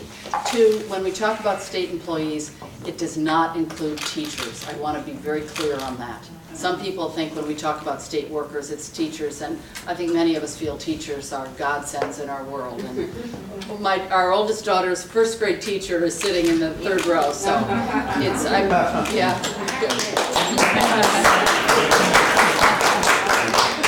Always, God bless you. And 3, Bruce is absolutely right. It is about economic growth.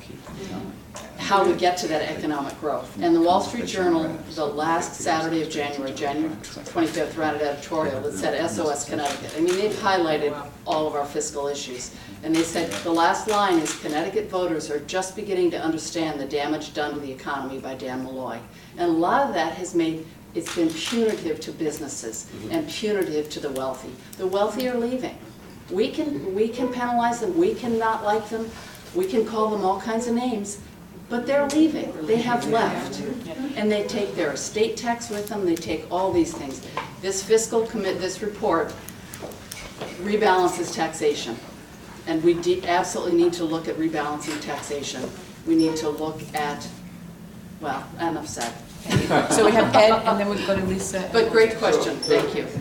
I've been coming to these now for a few years, and we always mention that we need to, that one of the problems or a driver of this economic issue is the fact that we do not do things regionally. And we seem to talk about regional government because we are so afraid of using the word county government. What separates Connecticut from the rest of the states, and why that part of the reason why I believe Connecticut is alone, is sole among the states in economic development at the bottom, is because we are the only state that does not have county government, as far as I know. And so we need to begin to seriously have a conversation about county government, not regionalization, but county government. Maybe we need to redraw the lines. Maybe it's absurd that maybe Waterbury is considered part of New Haven County, but there's no road that connects the two. Maybe we should think about, redrawing lines. But if we raise taxes, if we increase our revenue stream but use them less efficiently than we can, then we're both, it's less impactful than it can be, and it's also counterproductive because some people just see it as raising taxes and they don't want their taxes to go up, and then they're going to leave the state. So this really needs to be part of a discussion that we need to not just have in this room once a year, but we really do need to have this discussion in the state houses. And we need to call it what it is. We need to restore county government. We need to restore efficiency in the way we do business in this state, because if we do not do that, we will continue to be the low man on the totem pole, or low state on the totem pole, and that will never change, because we cannot raise taxes in an environment where we do not use those taxes efficiently. It's just counterproductive. So, if I can jump in right there, you're 100% correct. And in fact, we had a speaker, our previous Speaker of the House, Brendan Sharkey. He did a bunch of studies and committees together. It's called a MORE Commission. So from municipal opportunities and regional efficiencies. because he fully understood that that's what we needed to do. And we did get some good things done out of it. We actually got some legislation where now we do have some municipalities that are sharing things regionally or you know. But the challenge, the political will to get there still isn't happening. Because the first place where it made good sense was in our boards of education. But everyone really wants, they really want home rule when it comes to boards of education. So while it's a conversation needs to happen, realistically, and we're in dire straits in that regard, I don't see that happening as quickly as it needs to happen. But you're 100% right, Ed. We are one of the only states that isn't doing things county-wide, and we do need to move towards county. I would support that in a heartbeat. I think it would make big gains for the state of Connecticut. Yeah, I certainly support voluntary regionalization. And, in the state, we have there's some school systems that are regional. I think someone mentioned about dispatch. I think that could be regionalized. I think it makes a lot of sense. I mean, certainly down in our neck of the woods, we're not too keen on it. I mean, I remember, I think it was 10, 15 years ago, Buchanan wanted to merge their health department with us, and that didn't go anywhere. Then they went to Darien. It's about as Buchanan and Darien are like, frickin' frack as you can get, and they couldn't even agree on that. I don't support, forced regionalization, but I think, we've been working to, one of the issues you run into is that you have collective bargaining agreements, in each town, to then regionalize, it runs into those contracts, so we're looking for ways where we can encourage towns to regionalize and work together. I think there's a number of areas that make total sense. I think, so I support voluntary, as far as forced, I don't see that going anywhere though. Chris? Yeah, quickly, there are 9 what they call councils of government around the state. So last year, because each council of government has their own transportation plan, I was trying to regionalize, sort of going rogue and freelancing, just trying to regionalize just the components of transportation to sort of unify the thinking there, so we can prioritize projects around the state in a way that's as efficient as possible.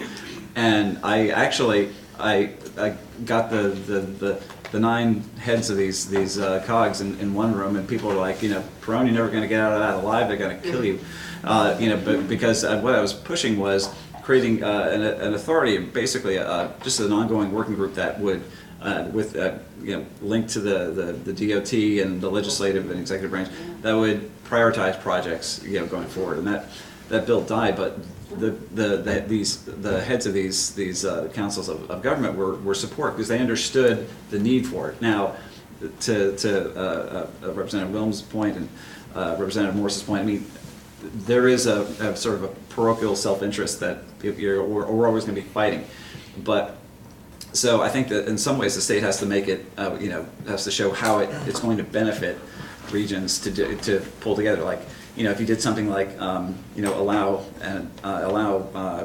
municipalities to, leverage, say, the power of state contracting to, buy snow plows or something, like ways to pull together and not basically, buy in bulk, so they're not spending as much money as if they're buying snow plows or snow removal equipment on their own.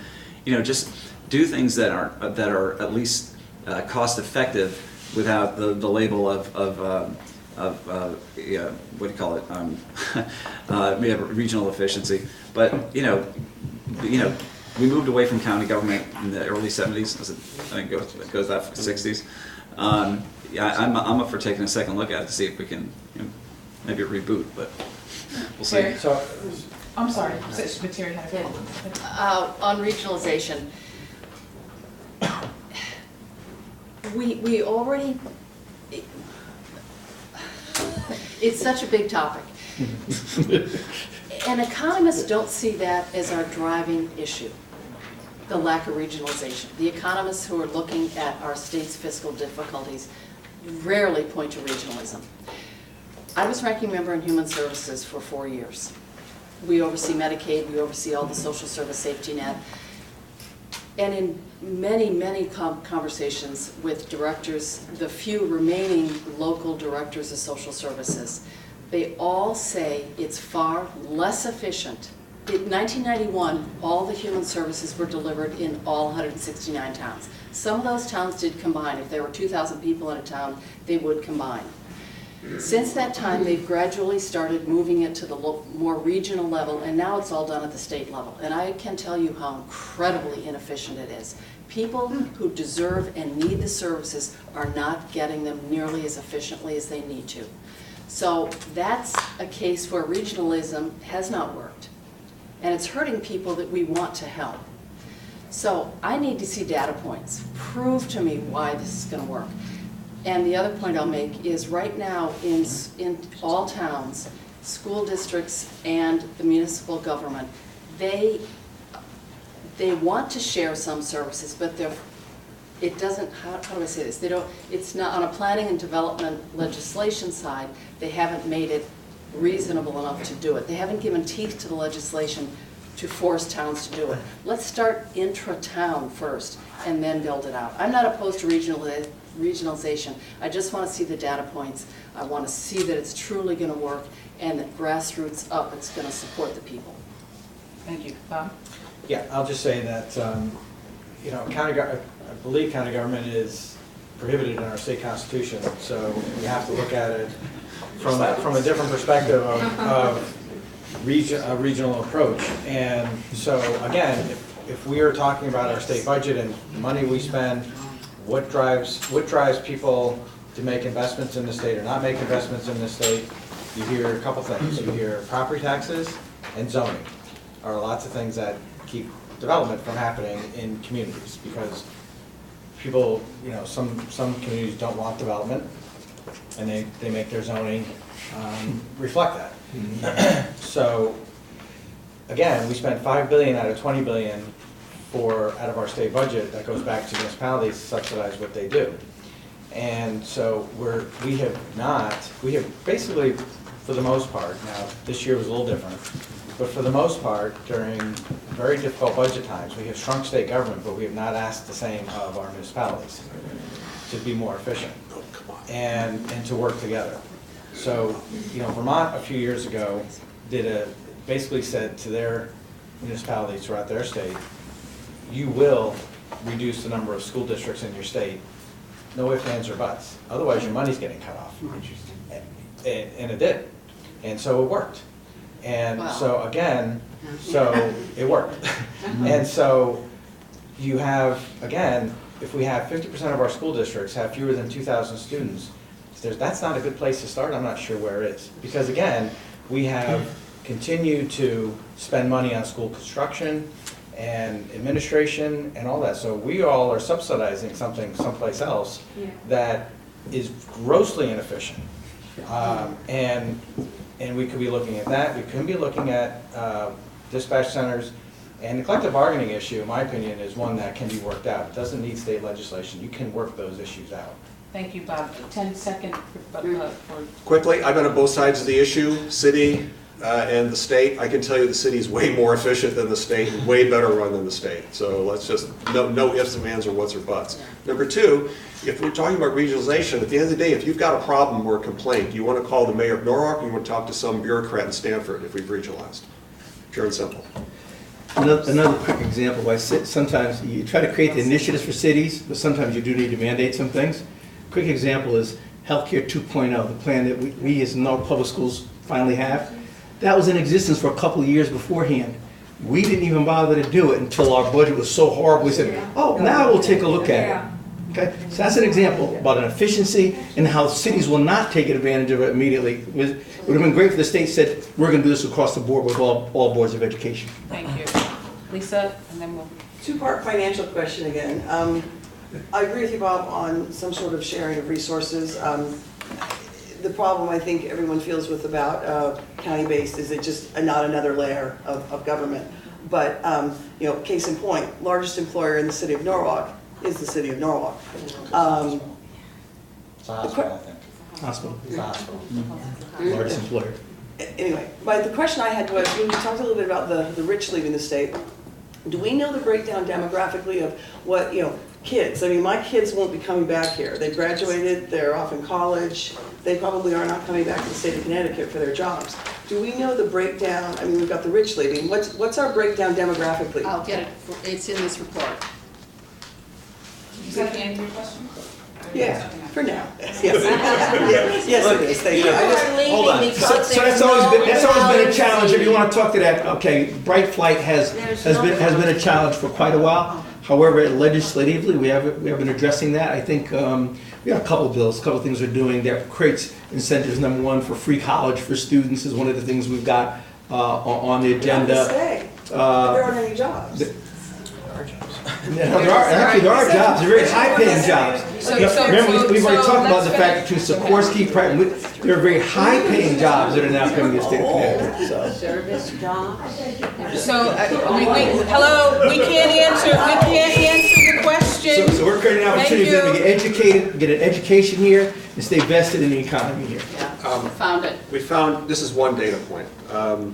In terms of talent, Connecticut struggles to retain both new graduates and more experienced professionals. In Connecticut, 32% of students who attend university and state remain in the state past graduation, compared to 54% of graduates in New York and 46% of those in Massachusetts. So that's just one data point. I'm not sure where they get that data point from. I'm not disagreeing with Fred or Terry on that. I don't know where they got that, because I spoke to most of the folks who go to Norwalk Community College and our state universities are Connecticut residents and they stay in Connecticut.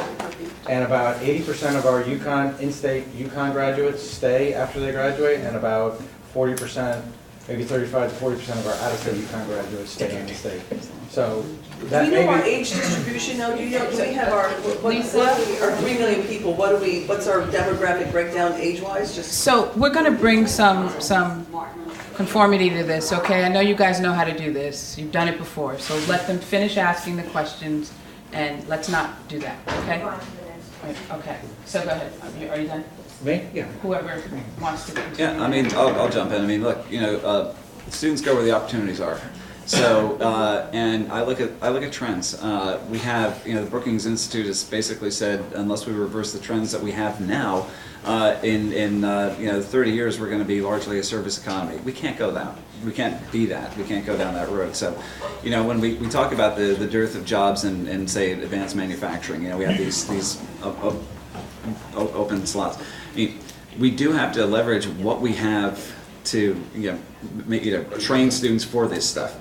But we also have to, we can't do crazy things like, roll back the R&D tax credit or the net operating loss carry forwards.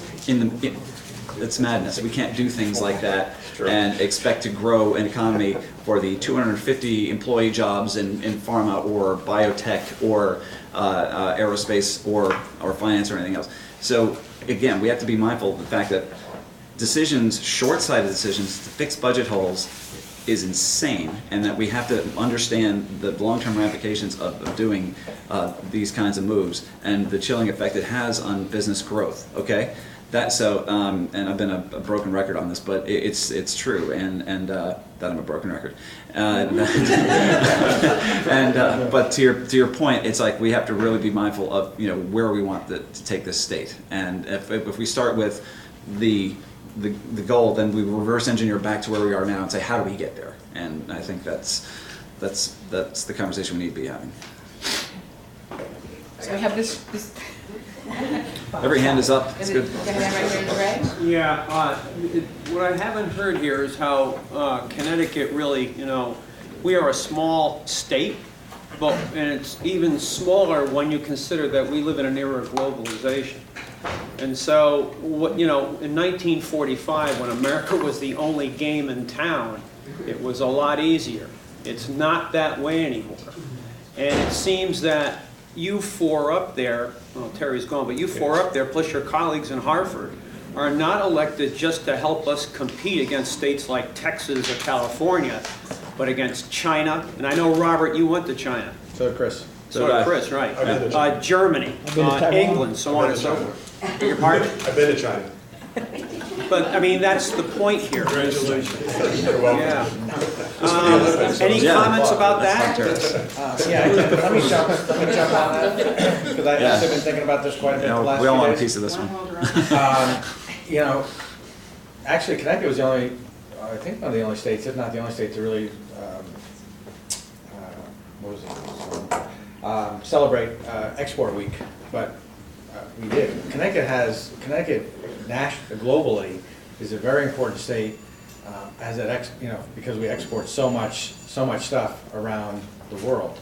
China being one of them. And actually, when I went to China a few years ago, I didn't know that UConn has a branch out there, and other schools do, and we were growing our footprint in China, and we have a sister state relationship with them as well, which I've kept in touch with, and it's pretty cool that we have that. And one of the things that I think that we have, again, how we compete is really important, and how we kind of put ourselves out there is important.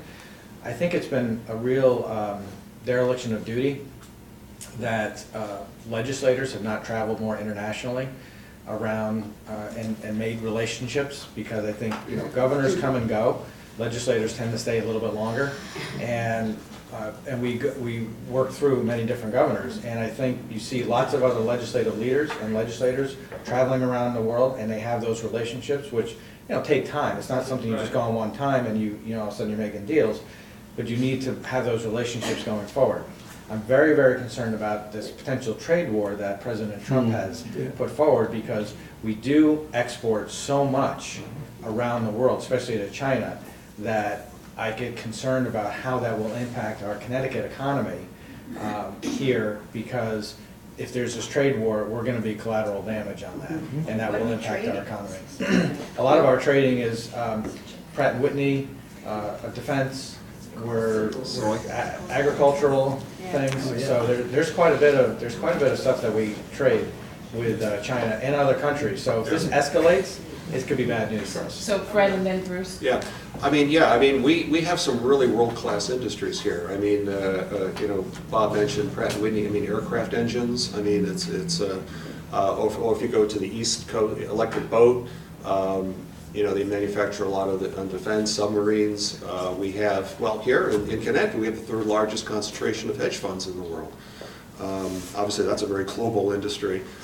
Insurance, and I think also, I think biotech is something that I think we'd all like to see. It's a cluster, and I think we'd like to see that expand. So we have one of the most educated workforces in the country, and we have access to a lot of amazing universities, Yale and UConn. We've got a lot of resources to work with. We've got a lot, there that make us competitive, and so I fundamentally, we keep talking about people leaving the state. Personally, I'm optimistic. I mean, as many of you know, I just got married. We just bought a house in Norwalk, so I've doubled down in Connecticut. Other folks are leaving. I've doubled down in terms of being here. Welcome. You're welcome. Thank you. Yeah. Welcome to Norwalk. Yeah, thank you. Yeah. Well, I'll tell you, living in a condo for 11 years is it's a challenge, but. Anyway, we've got a lot of. I'm fundamentally optimistic, and I think to the points that we've talked about here, we need to get our fiscal house in order. We need to grow our economy, and I think these are all achievable. I think we're talking 5 to 10 years, but I feel we can get it done. And, but I think what comes down to the end is that you folks are not just representing us up in Hartford. You're now becoming diplomats. Mm-hmm. Well, so actually, can I just let Bruce has to finish answering that question. Yeah. If he'd like to. So not China, but Taiwan. I've been there. A number of our legislators go there. We have a sister state relationship with them, and it's such.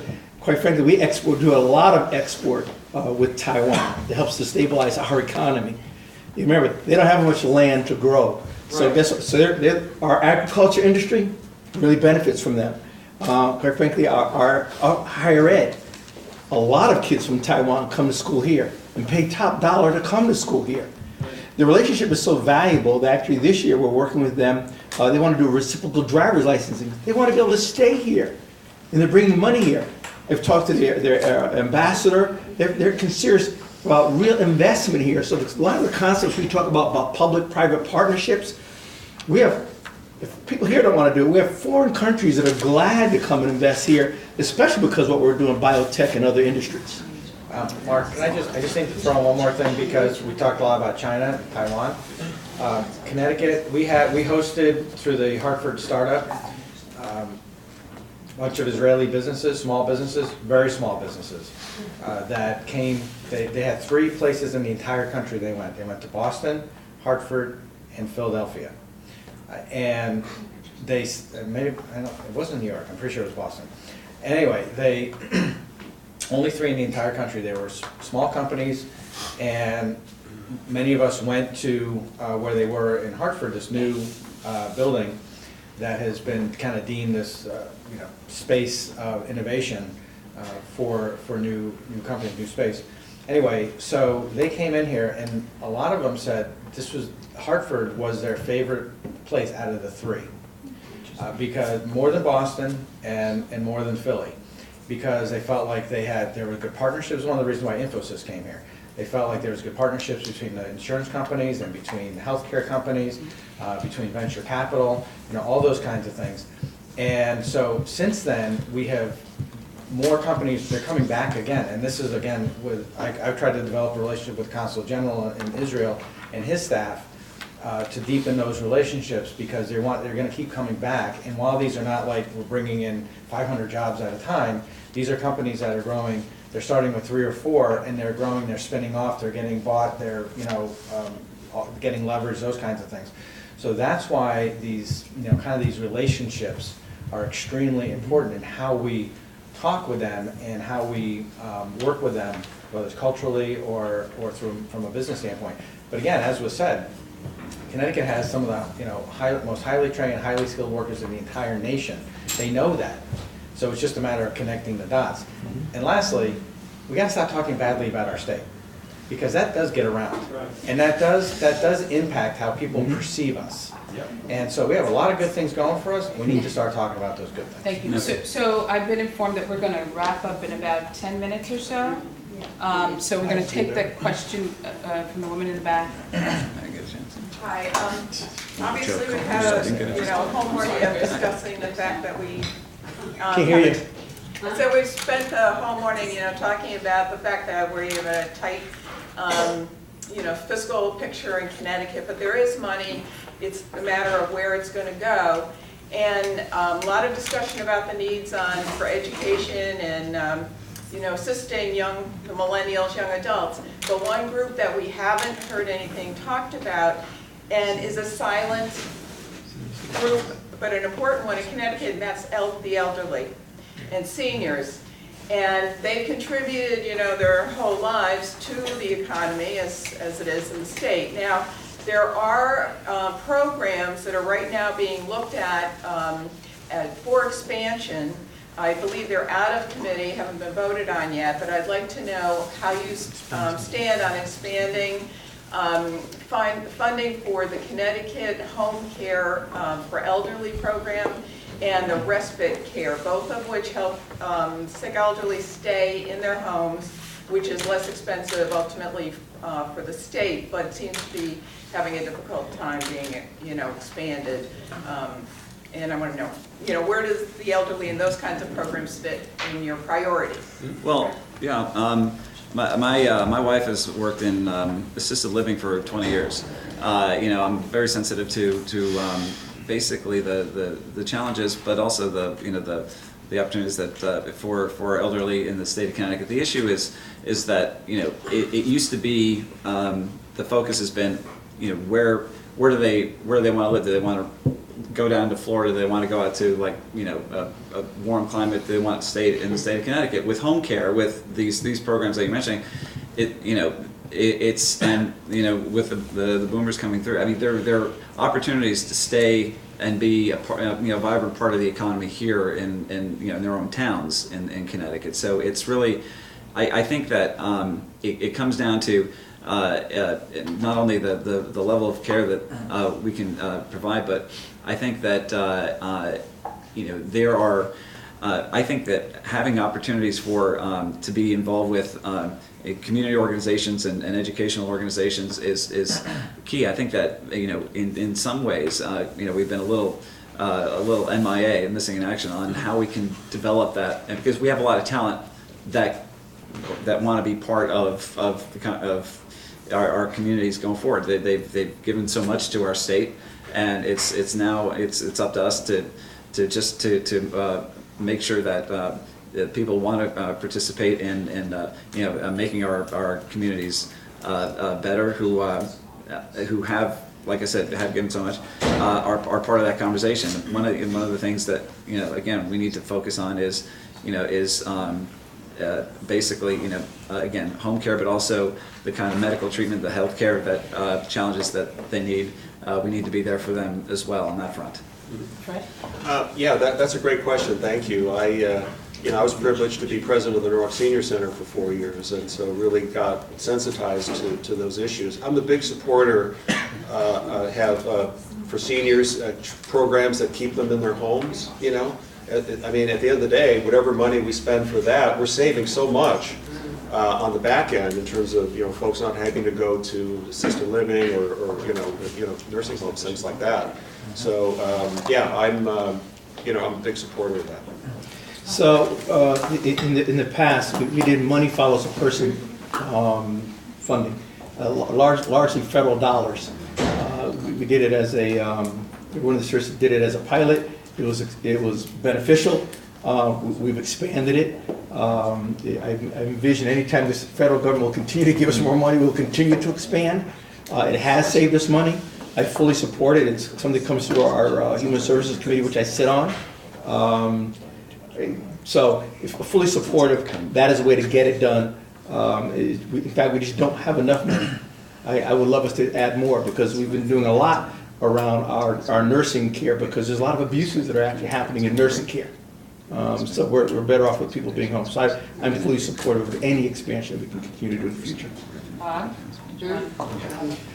Yeah, you and I've met at the Capitol, and you know where I stand on these issues. Love to do more Alzheimer's respite and home care. Home care especially because it's a better quality of life and it's cheaper. And it's better for folks. It's kind of interesting. There's people who've moved out of state and they find out the grass is not greener someplace else. And they want to come back to Connecticut because they know we have better services. Snowy grass. But a lot of it you have to. Everybody knows that a lot of it comes down to where our numbers are. We have these fixed costs that we have to pay, and so.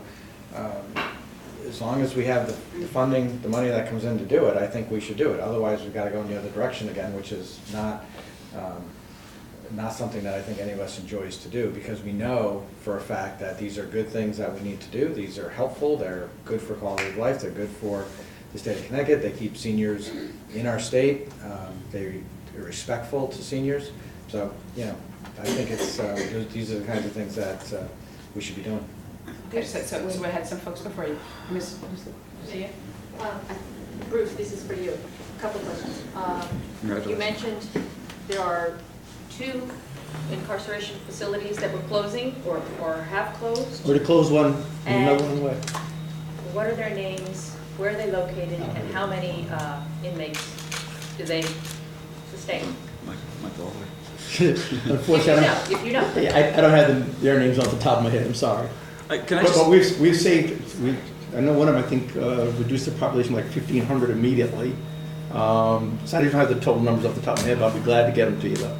Just a macro answer to that is that the Undersecretary for Corrections, Mike Lawler, has been he's a former state rep. He's been doing a great job at working with the administration, but working with corrections facilities and really trying to scale back. Just close facilities that we don't need, so we don't basically aren't just warehousing citizens that don't that can actually be saved and turn back into their communities but I think it's but frankly we were spending a ton of money for incarceration needs that we didn't need. So that's been the effort. I think that's actually saved the state a considerable amount of money. And actually, to follow up with Here's the you, number, because Bruce. $6.5 million saved, 700 beds, infill closed in February. Okay. And there's another one. Actually, the whole judicial reforms, it even goes down to with youth. Because you have the Connecticut Juvenile Training Center, which was for youth, which we're spending a ton of money on. So there's all kind of proposals to reform what we've done with youth. We've actually done that to a good extent when we raise the age. right? And started giving kids services rather than just, warehousing them as well, and spending an awful lot of money doing that, not doing anything to help rehabilitate. There's a whole piece on reentry.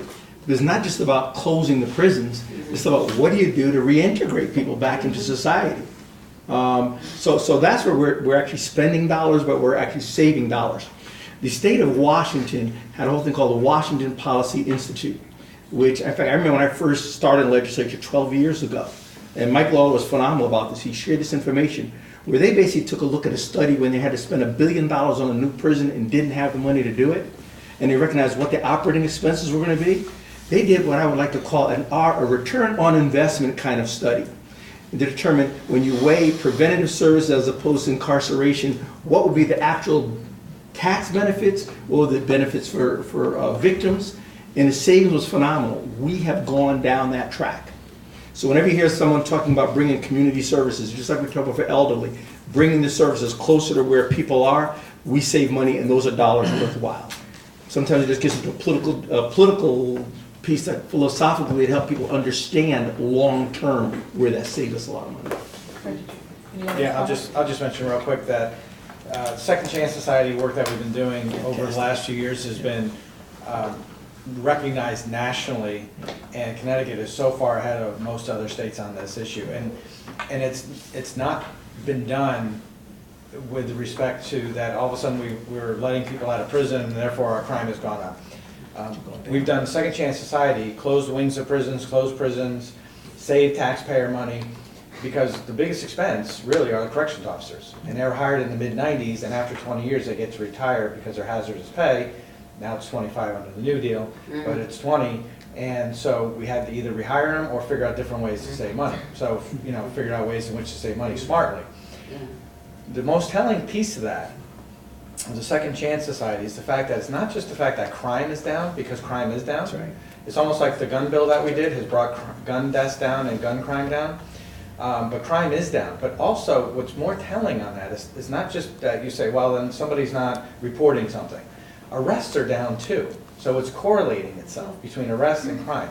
So people who are committing violent crime or serious crimes are actually spending more time in prison. But people who are non-violent criminals are spending less time in prison and getting moved into other places where you have recidivism down and recidivism programs there. As a matter of fact, like opioids, we haven't really spent any time on that. Connecticut is one of 13 states to be considered improving based on what we're doing on the opioid crisis that's plaguing our country. So a lot of these things, they don't always make the headlines. And most of this, well, some of this has been bipartisan, some of it's been partisan that we've done a Second Chance. But these are smart criminal justice reforms that we've done in order to save money and close prisons, but also make our state safer in the long run. Well, and this is an area where there's been bipartisan, working together. I mean, at the end of the day, I agree. I think people who commit violent crimes should be in jail for a long, long time. But someone who's a non-violent offender, maybe rehab would be a better place for them rather than just throwing them in jail. So, that makes total sense. I mean, in terms of, being effective with the person, but also the societal cost. As I think everyone's mentioned here about the opioid, we've taken very strong bipartisan legislation to really be at the forefront of dealing with the opioid crisis. I mean, one of the things that we did was, instead of doctors prescribing, Percocet for 30 days, which is crazy, it's now down to 7 days and then 5 days for minors. So we're shrinking the supply. We're requiring first responders to carry Narcan. We've instituted reforms to train doctors so they know, hey, look, you need to do your work on your end, reporting. So, we've really taken the lead on that, and that's been bipartisan. So we had two more questions, Bob and this young lady in the back, and if we can make the responses kind of quick, then I think we can get out of here. I have a two-parter. Norwalk has one of the largest rainy day funds in the state. Some are concerned that our healthy rainy day fund will lead to cuts in state aid as a result. What, if anything, can you say to assuage their fears of that? That's the first part. The second part is, what's your best guess with respect to state funding to Norwalk? Do you see it dropping, staying the same or increasing? And thank you for being with us this morning. That question's kind of right up my alley, but yeah, so rainy day funds reflect not the community's wealth, but their health. Norwalk is a very well-run city, and it's been well-run on a bipartisan basis, whether it's Mayor Rilling, Mayor Moshe, Mayor Knopp, Mayor Esposito. And, and because of that, there's healthy rainy day funds. And those are important because not only do they keep our bonds at AAA ratings, which is, really something really to be proud of, but you need the money there for natural disasters. I mean, let's say we get hit by a huge hurricane and, things shut down. The city needs money to be able to keep things going. So, unfortunately, that has been used against us in binding arbitration cases. So I'm co-sponsoring a bill to exclude for municipalities. The rainy day funds are measured relative to the operating budget. Percentage of the rainy day fund, 51 million. The operating budget's what, 350, 360. The percentage. So 15%, the first big chunk of money, would not be allowed to be used against the city in binding arbitration cases because it's just not fair. Candidly, I've told the mayor, I've told everyone, we've had meetings. There's a lot of pressure, especially because of the CBAC deal. We've taken 40% of the budget off the table. Debt service is another 10% off the table. So now we have to work with everything on 50%. And part of that 50%, as Bob pointed out, is town aid, which is $5 billion. We've really kind of kept that secure. I don't know how much longer we can do that if our economy still keeps shrinking. So I've advised the mayor and everyone else that unfortunately we should probably expect, for budget purposes, decreases in town aid as just a practical reality. So I'm actually happy that the city has a 51 or whatever it is rainy day fund because, and I think that's important so that the city can proactively adjust to any rainy days, essentially. Bruce? I don't anticipate us losing money. Every year I've been there, in fact, every legislator from every town, there's nothing else that they fight for. They fight for school aid. They all do. It doesn't matter whether you're a small town, large town, education is like one of the dominant things to get done. Our biggest challenge has always been how do you equitably distribute that? And we've had a challenge getting there. So regardless of, unless we had a catastrophic reduction in revenue, I see that as being one of the last things that we'd end up cutting. Now, to say it's going to be an increase, there was an excellent proposal that was put on last year, and we keep trying to work towards that. That whole piece, when we had the decision, the CJEF decision, has helped change the groundwork that's out there in the discussion. One that's been very beneficial towards Norwalk, quite frankly. And I would hope that we could continue those discussions, but I wouldn't want to say it's all going to be, because we don't know what the revenue is going to look like. But we're in a better position, I would say that. So you're saying flat or increase, though? Flat or increase. And if it was an increase, it wouldn't be because of the legislature's overall increase in education, it's because somehow we figured out how to distribute this in a way that we can get enough votes to get it done. There, just really quickly, there are things that fly below the radar, like DECD, the Department of Economic and Community Development. Small businesses try to start up in Norwalk. They receive assistance from them. We need to make sure that small businesses that do want to begin, that are looking for seed money or ways to get going in Norwalk can do that, because that's going to help build grow our tax base. So I mean So the question is, it's not just, say, education funding or using the rainy day fund as a metric. It's also just being vigilant about other sources of revenue that come and actually help build our tax base and grow our economy. So I think it's just another facet to your question, but I agree with the two previous speakers. Norwalk is a very healthy and vibrant city in Connecticut, and a lot of people view Norwalk as really bursting right now. From a statewide perspective, they view Norwalk in a very, very positive way. And it's true, Norwalk has the largest rainy day fund in the entire state by a lot. I mean, Stanford, I think, has $20 million, and Norwalk has $49 million, right? We will. Right, so that does present some challenges as to how that's viewed, because one of my colleagues who's in Eastern Connecticut, her rainy day fund, she's the first selectwoman of a little town called Sprague, her rainy day fund is about 10 cents. And it's not because she's not It's not fiscally. the biggest town in this. It's really a sprig of a town. It's not because she's not fiscally responsible, because she's fiscally conservative. When we raise a mill in Norwalk, so if we go from 28 to 29 mills, that brings in about $12 million. When in Sprague, if you raise it a mill, she brings in $100,000. That's the difference of her property value. So that is just something to consider. But I would say that in Norwalk anyway, we've done very well over the last few years, many years, on state money coming to town, whether it's for education, whether it's for city aid in general. There is not one redevelopment project in this city, not one, that has not received some sort of state partnership or state grant to move along and to build and grow our tax base. So the state has been a very, very good partner. So I expect, as long as Norwalk continues to move forward, Norwalk continues to grow, and Norwalk continues to develop, and people are moving here, and you know, everything is moving along positively, I would expect the state will continue to be a good partner in that regard. So you'd say flatter increase as well? Yeah. What I would like to add is this: I think that we're like a lot of other municipalities. We become so reliant, though, however, on state money to get it done. And I think based on the information we've given this other policy report, we need to stop that and recognize that we need to become more self-reliant. One thing that came out of this report is the need for public-private partnerships, similar to what we do at Norwalk High School with NECA. It is something in my failed bid for mayor that I tried to put out there, but I think it needs to be put back on the table. We are a city, we've got all this other investment happening. We need to do more with our public school system to enjoy more public-private partnerships that bring money to our school system. Because what if the state is in a bad position, I can't do that, but we can put an infrastructure together now, that we do more of this career to cradle planning, where businesses are actually investing in our school, they're real partnering with our schools.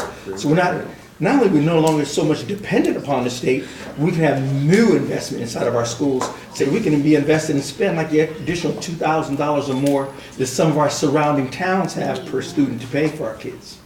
One quick point. We send out to the state in sales and income taxes over $300 million a year. We get back in total $26 million. So, you know, we are very much a net contributor to, you know, the state of Connecticut. So I just want to, you know, I think it really kind of frames the discussion. So I think that is it. We're wrapping up for this afternoon, this morning, and yes, not afternoon yet. Standing in heels feels like. So in closing remarks, I'd like to thank our legislators and the audience members for such wonderful questions. For attending this morning, and we hope that you all learned something this morning. I certainly did, and it's almost embarrassed to say that this is my first time here, but now it won't be my last. And it doesn't matter if I'm behind you.